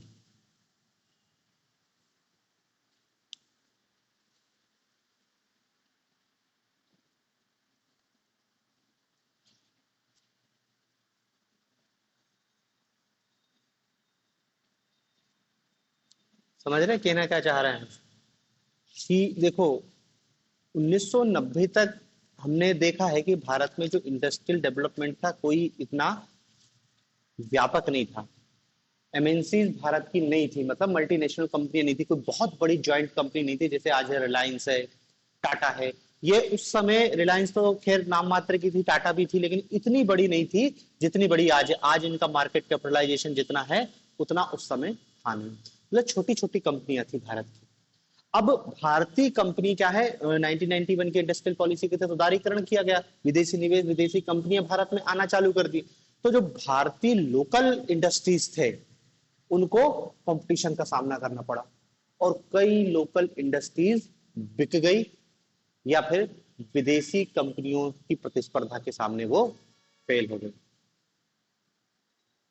समझ रहे ना, कि जैसे 1991 में पार्ले बिस्किट खाते हैं तुम, पार्ले, पार्ले के ब्रांड होते थे, ये आपका लिम्का है, थम्स अप है, ये सब पार्ले। लेकिन इसके आने के बाद इसका खेल खत्म हो गया। मतलब कोल्ड ड्रिंक इंडस्ट्रीज में केवल अमेरिकन कंपनी पेप्सी और कोको कोला, बाकी सब खत्म। क्योंकि आप इसके सामने compete ही नहीं कर सकते। क्योंकि उनका, देखो बहुत बड़ी कंपनी होती है, उनके 50 देशों में दुकानें खुली हैं। यदि उन 50 देशों में से एक देश की दुकान घाटा भी दे जाएगी तो उनका क्या जाएगा, 49 से तो कमा ही रहे हैं ना वो। तो उन्होंने कहा कि भारत में अपनी नई कंपनी है, अपन को मार्केट पे अपना प्रभुत्व जमाना है, तो घाटा खा के सामान बेचो। एक तो वो मल्टीनेशनल कंपनियां रहती हैं, उनकी लागत वैसे ही बहुत कम हो जाती है, क्योंकि वो विश्व स्तर पर खरीदी करती है, कच्चा माल उनको बहुत सस्ता पड़ जाता है, उनकी मशीनीकरण है, उनका लागत उनकी वैसे कम है। दूसरा क्या है, उनका प्रॉफिट इतना ज्यादा है कि वो किसी एक ब्रांच से यदि घाटा भी उठाएंगे तो चल जाए। जबकि जो दूसरी कंपनी है उसके सामने, उसका तो केवल यही एक आउटलेट है ना, उसको तो भारत में ही कमाना है जो कुछ। तो बहुत सारी भारतीय कंपनियां विदेशी कंपनियों से compete करने में असफल रही। ठीक है ना, तो ये एक नेगेटिव इंपैक्ट हुआ कि भारतीय कंपनियां को, भाई देखो, कंपटीशन तब बराबर का होता जब भारतीय कंपनियों का साइज भी एमएनसीज जैसा होता, कि उनके भी 50 देशों में आउटलेट है, वो भी 50 देशों में बिजनेस कर रहे हैं, और अमेरिकन कंपनी भी। अब कंपटीशन करो। लेकिन अभी तो भारतीय कंपनी, एक छोटी कंपनी जो केवल भारत में व्यापार कर रही है, और एक कंपनी अमेरिका की जो पूरी दुनिया में व्यापार कर रही है, अब दोनों के बीच तो कंपटीशन संभव ही नहीं है। तो बड़ी मल्टीनेशनल कंपनियों ने बहुत सारा भारत की देसी कंपनियों के बिजनेस को निगल लिया। तो ये भी एक नेगेटिव इंपैक्ट आप बता सकते हो। फिर एक और पॉइंट इसमें बता सकते हो कि जो 1991 की नई औद्योगिक नीति, 1991 की नई औद्योगिक नीति के, इसमें दरअसल क्या है, भारत में आईएमएफ की शर्तों के कारण, भारत में आईएमएफ की शर्तों के कारण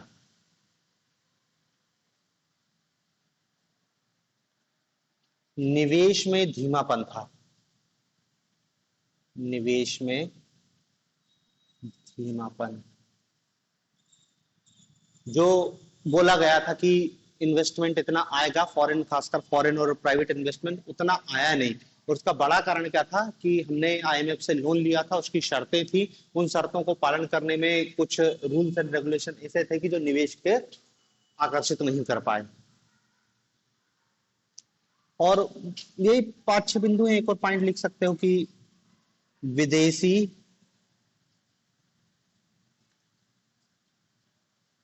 विदेशी निवेश, विदेशी निवेश पर पूर्ण विश्वास,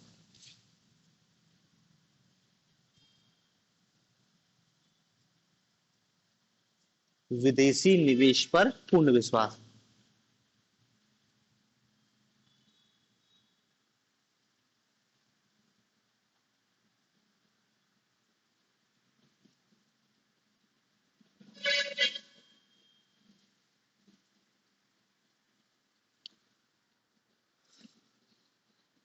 सरकार ने ये मान लिया है कि भारत को यदि इंडस्ट्रियल डेवलपमेंट करना है, भारत को अपना औद्योगिक विकास करना है, तो उसका एकमात्र आधार होगा फॉरेन इन्वेस्टमेंट। विदेशी कंपनियां आएंगी, भारत में निवेश करेंगी, यहां पर अपना प्लांट स्थापित करेंगी, और यहां से वस्तुएं पूरी दुनिया में निर्यात होंगी, तो भारत का निर्यात अपने आप बढ़ेगा। और ये आज भी है। आज भी सरकार की, अब मेक इन इंडिया पढ़ो, मेक इन इंडिया क्या है, वो यही है कि पूरी दुनिया से बोल रहे हैं कि भारत में आके निवेश करो। मतलब 1991 के बाद से ही सरकार का पूरा फोकस या पूरा भरोसा भारतीय निवेश, विदेशी निवेशकों पर है। सरकार को मालूम है कि भारतीयों के पास तो पैसे ही नहीं है, देशी निवेश से कुछ होने वाला नहीं है, हमको विदेशी निवेश की जरूरत है, विदेशी निवेश के बिना गुजारा नहीं होगा। ये एक टाइप का अंधविश्वास है। अब यदि कोई व्यक्ति एमएनसीज का मूल्यांकन करे कि कोई कंपनी, विदेशी कंपनी भारत में आके निवेश करती है, उससे भारत के एक्सपोर्ट में कितनी वृद्धि हुई, तो आपको दिखाई देगा कोई खास वृद्धि नहीं। देखो भारत विदेशी निवेश को क्यों इतनी आकर्षित करता है, क्योंकि देखो विदेशी निवेश से भारत को पूंजी मिल रही है, फिर भारत सोच रहा हमको तकनीक भी मिल जाएगी, फिर भारत सोचता हमारा निर्यात भी बढ़ जाएगा। लेकिन ये सीमित, बहुत सीमित है। कंपनियां तकनीकी हस्तांतरण तो करती नहीं है, ज्यादातर क्या है, असेंबलिंग प्लांट स्थापित करती है, टेक्नोलॉजी पर अपना एकाधिकार बनाए रखती है। भले उनको कितने समय हो गया भारत में टेक्नोलॉजिकल, ऐसा नहीं है कि भारत में वो डेवलप कर दी उनने। पूंजी जरूर आती है, लेकिन उसमें भी बहुत नियम कानून है, जितनी वो पूंजी लाते हैं उससे ज्यादा लाभ कमा के अपने देश ले जाते हैं। निर्यात में भी हमको कोई खास वृद्धि नहीं दिखाई देती, आज भी भारत का वस्तुगत व्यापार घटा बहुत अधिक है। तो मतलब ये इस नई औद्योगिक नीति का एक नेगेटिव बिंदु है कि इस औद्योगिक नीति में 1991 से 2023 अभी तक सरकारों का बहुत ज्यादा भरोसा किस पर है, फॉरेन इन्वेस्टमेंट पे, कि वही हमारा बेड़ा पार लगाएगा। जबकि यदि कोई इसका निष्पक्ष मूल्यांकन करेगा तो दिखाएगा कि विदेशी निवेश एक टाइप का छलावा है, दिखाई जरूर देता है कि इससे प्रगति हो रही है और सब कुछ है, लेकिन यदि आप मूल्यांकन करोगे तो दिखाई देगा कि जितना वो पैसा यहाँ निवेश कर रहे हैं उसके मुकाबले में जितना रोजगार जनरेट हो रहा है, सरकार उनको कितना इंसेंटिव दे रही है। सरकार कह रही जमीन मुफ्त ले लो, हम तुमसे टैक्स भी नहीं वसूलेंगे, उसके अनुपात में वो कितना रोजगार जनरेट करे। अब सरकार, उनने कहा कि कोई कंपनी, उनने कहा कि ठीक है तुम 10,000 करोड़ का निवेश करो, इसमें से 5,000 करोड़ सरकार खर्चा करेगी और 5,000 करोड़ फॉरेन इन्वेस्टमेंट कंपनी आके खर्चा करेगी। इस 10,000 करोड़ से जब आप देखोगे रोजगार, तो उन्होंने कहा कि 1,000 लोगों को भी रोजगार नहीं मिल पाया। तो सोचो 10,000 करोड़ सर, जिसमें सरकार का 5,000 करोड़ रुपए है, उसमें से केवल 1,000 लोगों को भी रोजगार मिल रहा है, वो भी ढंग का नहीं। जबकि यदि 5,000 करोड़ रुपए सही से निवेश किया जाए तो लाखों लोगों को रोजगार मिल सकता है। तो ये स्थिति है कि विदेशी निवेश पर एक टाइप का अंधविश्वास है। इस मतलब पूरी औद्योगिक नीति, हम अभी तक की बात बता रहे हैं।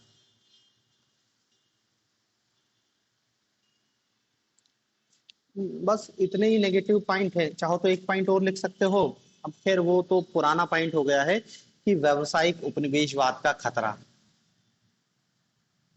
व्यावसायिक उपनिवेशवाद,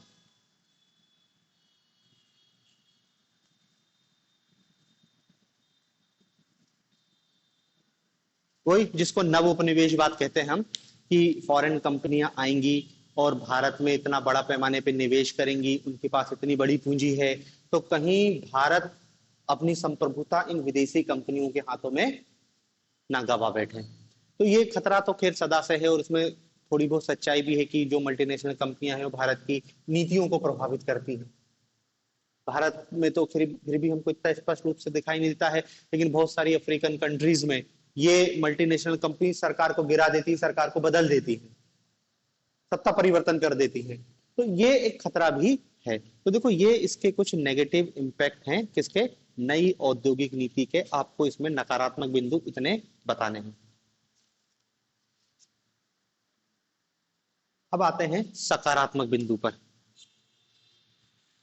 कि कौन कौन से इसमें हमको सकारात्मक बिंदु दिखाई देते हैं। देखो निश्चित रूप से नकारात्मक से ज्यादा हमको सकारात्मक बताने हैं, तभी तो नई औद्योगिक नीति का हम मूल्यांकन कर पाएंगे।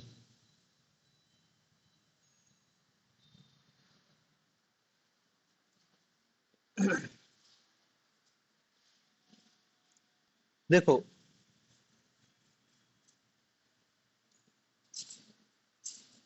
नई औद्योगिक नीति का सबसे सकारात्मक प्रभाव, और देखो ये जो सकारात्मक प्रभाव हमको 2000 के बाद दिखाई देते हैं। 1990 में नई औद्योगिक नीति लागू की गई थी, 10 साल तक तो कोई इम्पैक्ट दिखाई नहीं देता है, लेकिन 10 सालों के बाद निश्चित रूप से कुछ हमको सुधार के लक्षण दिखाई देते हैं।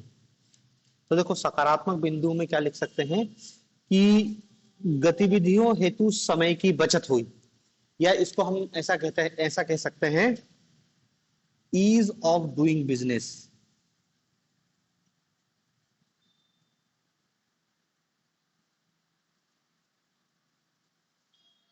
बिजनेस में सकारात्मक परिवर्तन हुआ।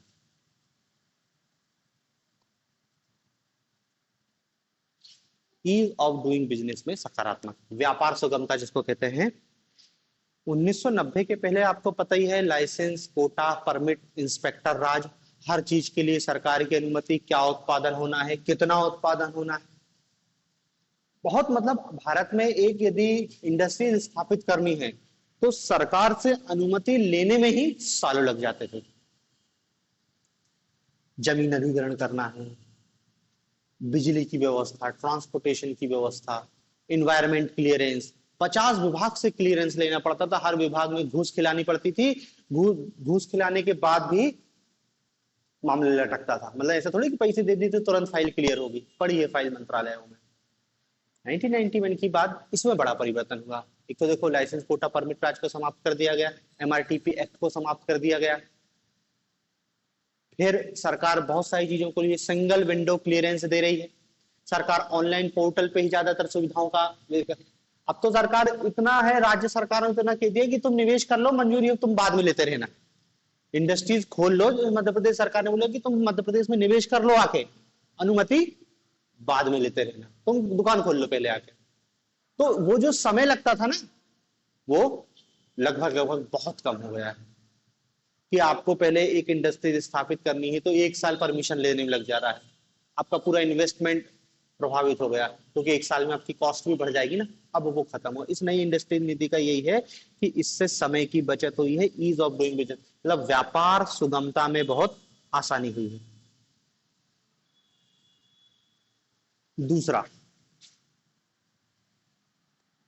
दूसरा क्या परिवर्तन हुआ है इसमें, जो हमारा विदेशी निवेश हेतु सकारात्मक माहौल तैयार हुआ है। विदेशी निवेश हेतु सकारात्मक माहौल तैयार हुआ।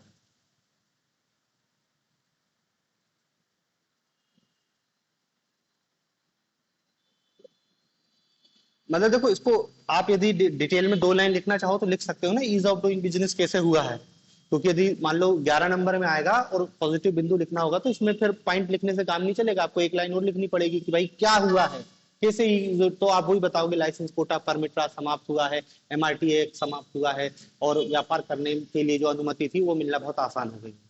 दूसरा क्या है, विदेशी निवेश हेतु सकारात्मक माहौल तैयार हुआ है। देखो 1991 के पहले भारत में विदेशी निवेश को शक की दृष्टि से देखा जाता था कि ये विदेशी कंपनी आएंगी हमको फिर से गुलाम बना लेंगी, लगभग यही डर रहता था। इसलिए हम विदेशी कंपनियों को बहुत लिमिटेड अनुमति, मतलब जहां पे बहुत जरूरत हो उसी क्षेत्र में अनुमति देते थे। लेकिन 1991 के बाद ये माहौल पूरी तरीके से बदल दिया गया कि भैया ये व्यावसायिक उपनिवेशवाद से इतने डरने की जरूरत नहीं है, वो पुराने दिन हो गए जब भारत को कंपनियों ने गुलाम बना लिया था, अब ऐसा नहीं होगा। तो वो देखो माहौल धीरे धीरे परिवर्तन होते गया, और आज के समय में निवेश को लेकर सरकार अपनी उपलब्धि बताती है कि इस साल भारत में इतने हजार करोड़ रुपए का एफडीआई आया। बल्कि वही 1991 के पहले क्या है, विपक्ष का एक मुद्दा होती थी कि देखो सरकार विदेशी कंपनियों के आगे झुकी जा रही है, विदेशी कंपनी भारत। तब भाई सरकार तो लाना चाह रही है, लेकिन विपक्ष, देखो जनता तो मूर्ख है, जनता को तो कुछ भी बता दिया जा सकता है। जनता, विपक्ष जनता को क्या बताएगा कि विदेशी निवेश आओगे तुम फिर से गुलाम बन जाओगे, East India Company, Coca Cola आ गई भारत में, तुमको गुलाम बना लेगी, ये प्रचार करते थे।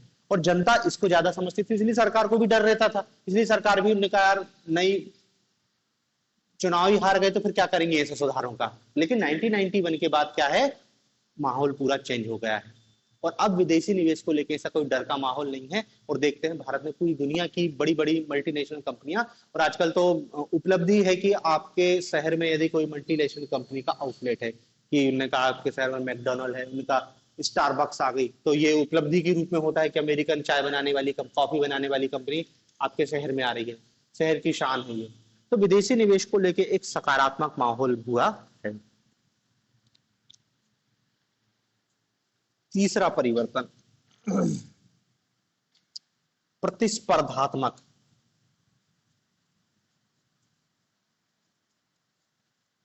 प्रतिस्पर्धात्मक क्षमता का विकास हुआ।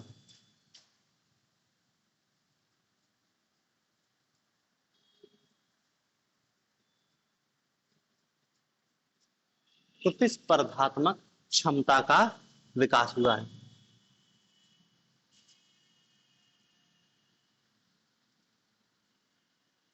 ठीक है ना।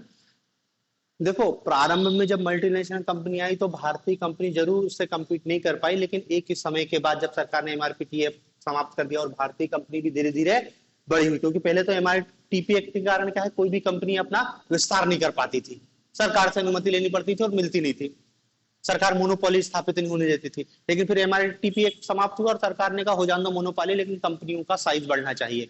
तो धीरे धीरे कंपनी क्या है, भारतीय कंपनी भी एमएनसी में कन्वर्ट होना चालू हो गई और भारतीय कंपनी अब विदेशी कंपनियों से प्रतिस्पर्धा करने की स्थिति में आ गई। और इसलिए सरकार ने 2004 में जाके प्रतिस्पर्धा आयोग का गठन कर दिया गया। क्यों? क्योंकि अब लगने लगा कि भारतीय बाजार में एक प्रतिस्पर्धात्मक माहौल होना चाहिए। क्यों? क्योंकि अब कंपटीशन बराबर का है। तो देखो आज उन्होंने कहा कि बहुत सारे सेक्टर में ऐसा है कि भारतीय कंपनियों का ही दबदबा है, जबकि विदेशी कंपनी थी उस क्षेत्र में विदेशी कंपनियों को छोड़ के जाना पड़ा। जैसे टेलीकम्युनिकेशन, सेल्यूलर फोन, ज्यादातर भारतीय कंपनी है ना, रिलायंस है, एयरटेल है, वोडाफोन जैसी एक जो विदेशी कंपनी थी वही भारत में सर्वाइव नहीं कर पाई। और बहुत सारी विदेशी कंपनियों ने भारत में कार्यक्रम चालू किया था लेकिन कोई सर्वाइव नहीं कर पाए। भारतीय कंपनियों ने उनको प्रतिस्पर्धा से बाहर कर दिया। तो प्रतिस्पर्धात्मक भारतीय कंपनी और जो प्रतिस्पर्धा, मतलब देखो जो इंडियन मार्केट है ना उसमें कॉम्पिटिटिवनेस का विकास हुआ। ले दे के बाद ये है। दूसरा हम एक और कह सकते हैं कि सार्वजनिक क्षेत्र में भी सुधार हुआ है।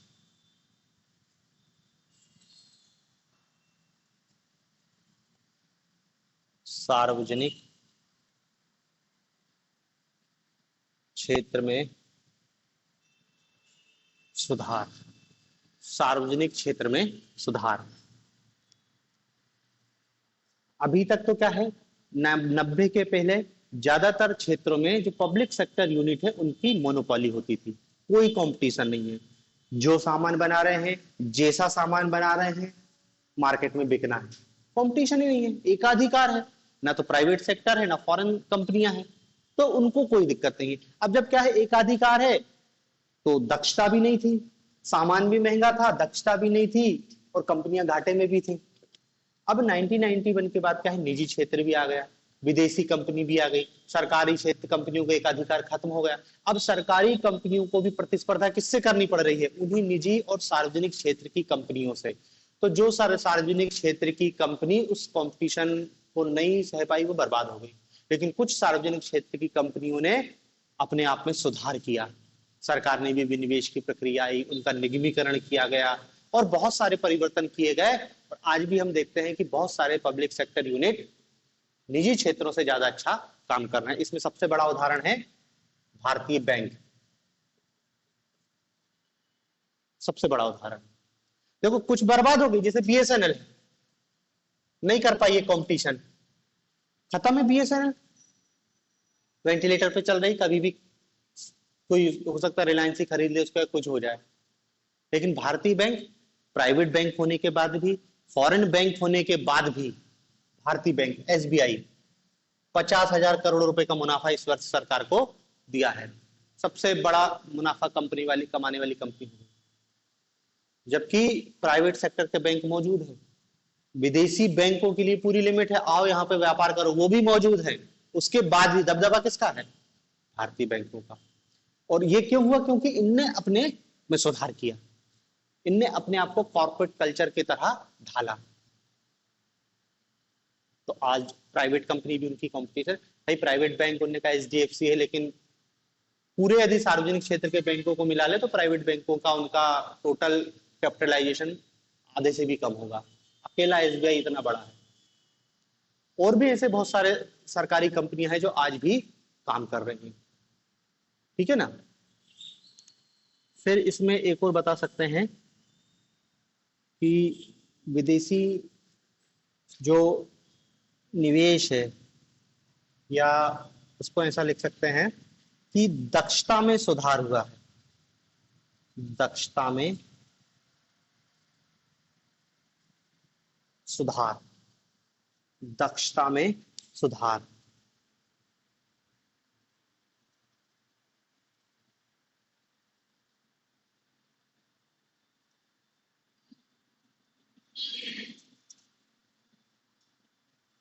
समझ ही रहे हो कि जब प्रतिस्पर्धा बढ़ेगी तो एफिशिएंसी तो बढ़ेगी, यदि एफिशिएंसी नहीं बढ़ेगी तो वो मार्केट से बाहर हो जाएगा।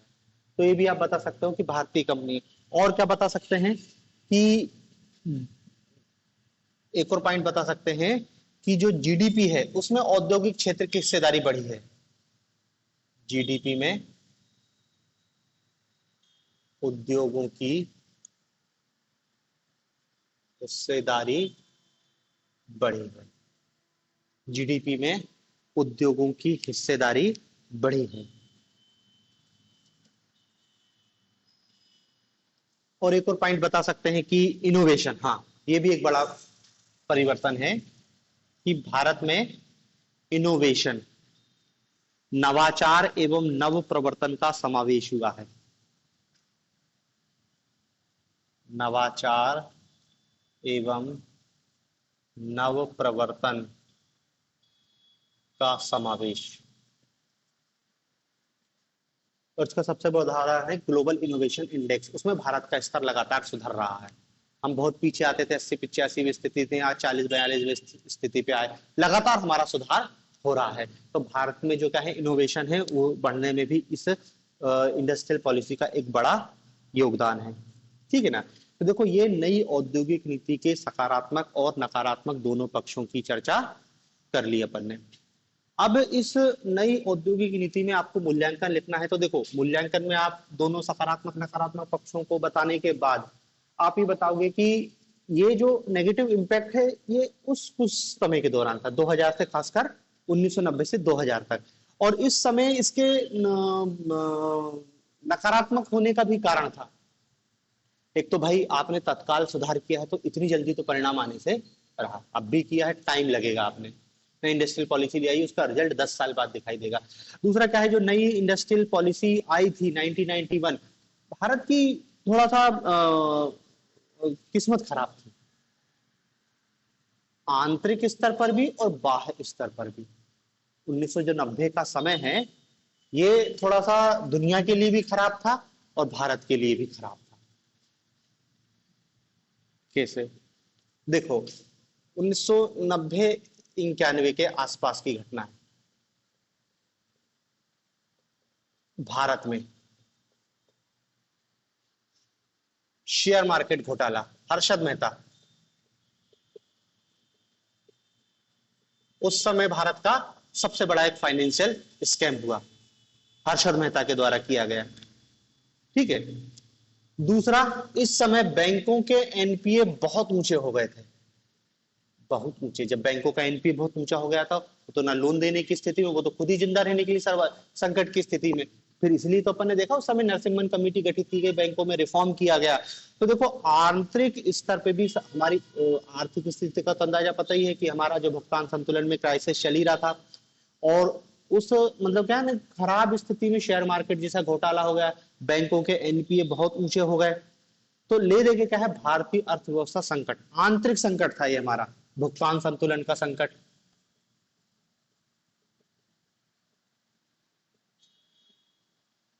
ये आंतरिक, अंतरराष्ट्रीय स्तर पर भी कुछ अच्छा नहीं चल रहा था।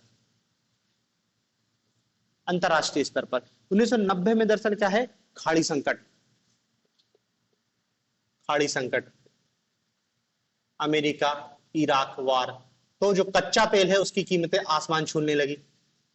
एक तो वैसे हमारे पास पैसा नहीं है काहे के लिए, इंपोर्ट करने के लिए, और कच्चा तेल इंपोर्ट करो, युद्ध के कारण कच्चे तेल की कीमत आसमान छू रही।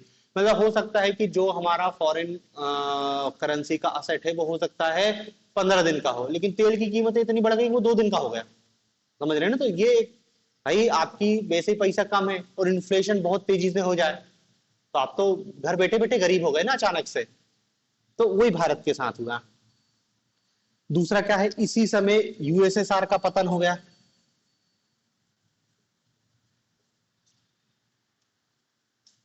यूएसएसआर के टुकड़े हो गए, ये भी एक अंतरराष्ट्रीय क्राइसिस था। फिर एक और संकट था जो इसको कहते हैं दक्षिण पूर्वी एशियाई संकट। दक्षिण पूर्वी एशियाई संकट, दक्षिण पूर्वी एशियाई संकट। जो दक्षिण पूर्वी एशियाई देश थे, थाईलैंड था, इंडोनेशिया था, ये मलेशिया, ये इनकी अर्थव्यवस्था उस समय बहुत मजबूत हुआ करती थी। ये एशियन टाइगर कहलाते थे। लेकिन 1990 में इनका पतन हो गया, पूरी अर्थव्यवस्था कोलैप्स हो गई। तो मतलब समझ रहे हैं ना, राष्ट्रीय अंतरराष्ट्रीय दोनों ऐसी स्थिति में है, तो फिर भारत का औद्योगिक विकास कहां से दिखाई देगा। इसलिए नई औद्योगिक नीति लागू होने के तुरंत बाद हमको कुछ ज्यादा परिवर्तन दिखाई नहीं देता, इसलिए हम कहते हैं कि नकारात्मक प्रभाव है। लेकिन यदि हम दीर्घ काल में देखें तो हमको निष्पष्ट रूप से दिखाई दे सकता है। मतलब देखो, ये मूल्यांकन में लिखना है आपको कि नई औद्योगिक नीति लाने के बाद भारत का औद्योगिक विकास तीव्र हुआ है। ठीक है, जीडीपी में औद्योगिक क्षेत्रों की हिस्सेदारी बढ़ी है।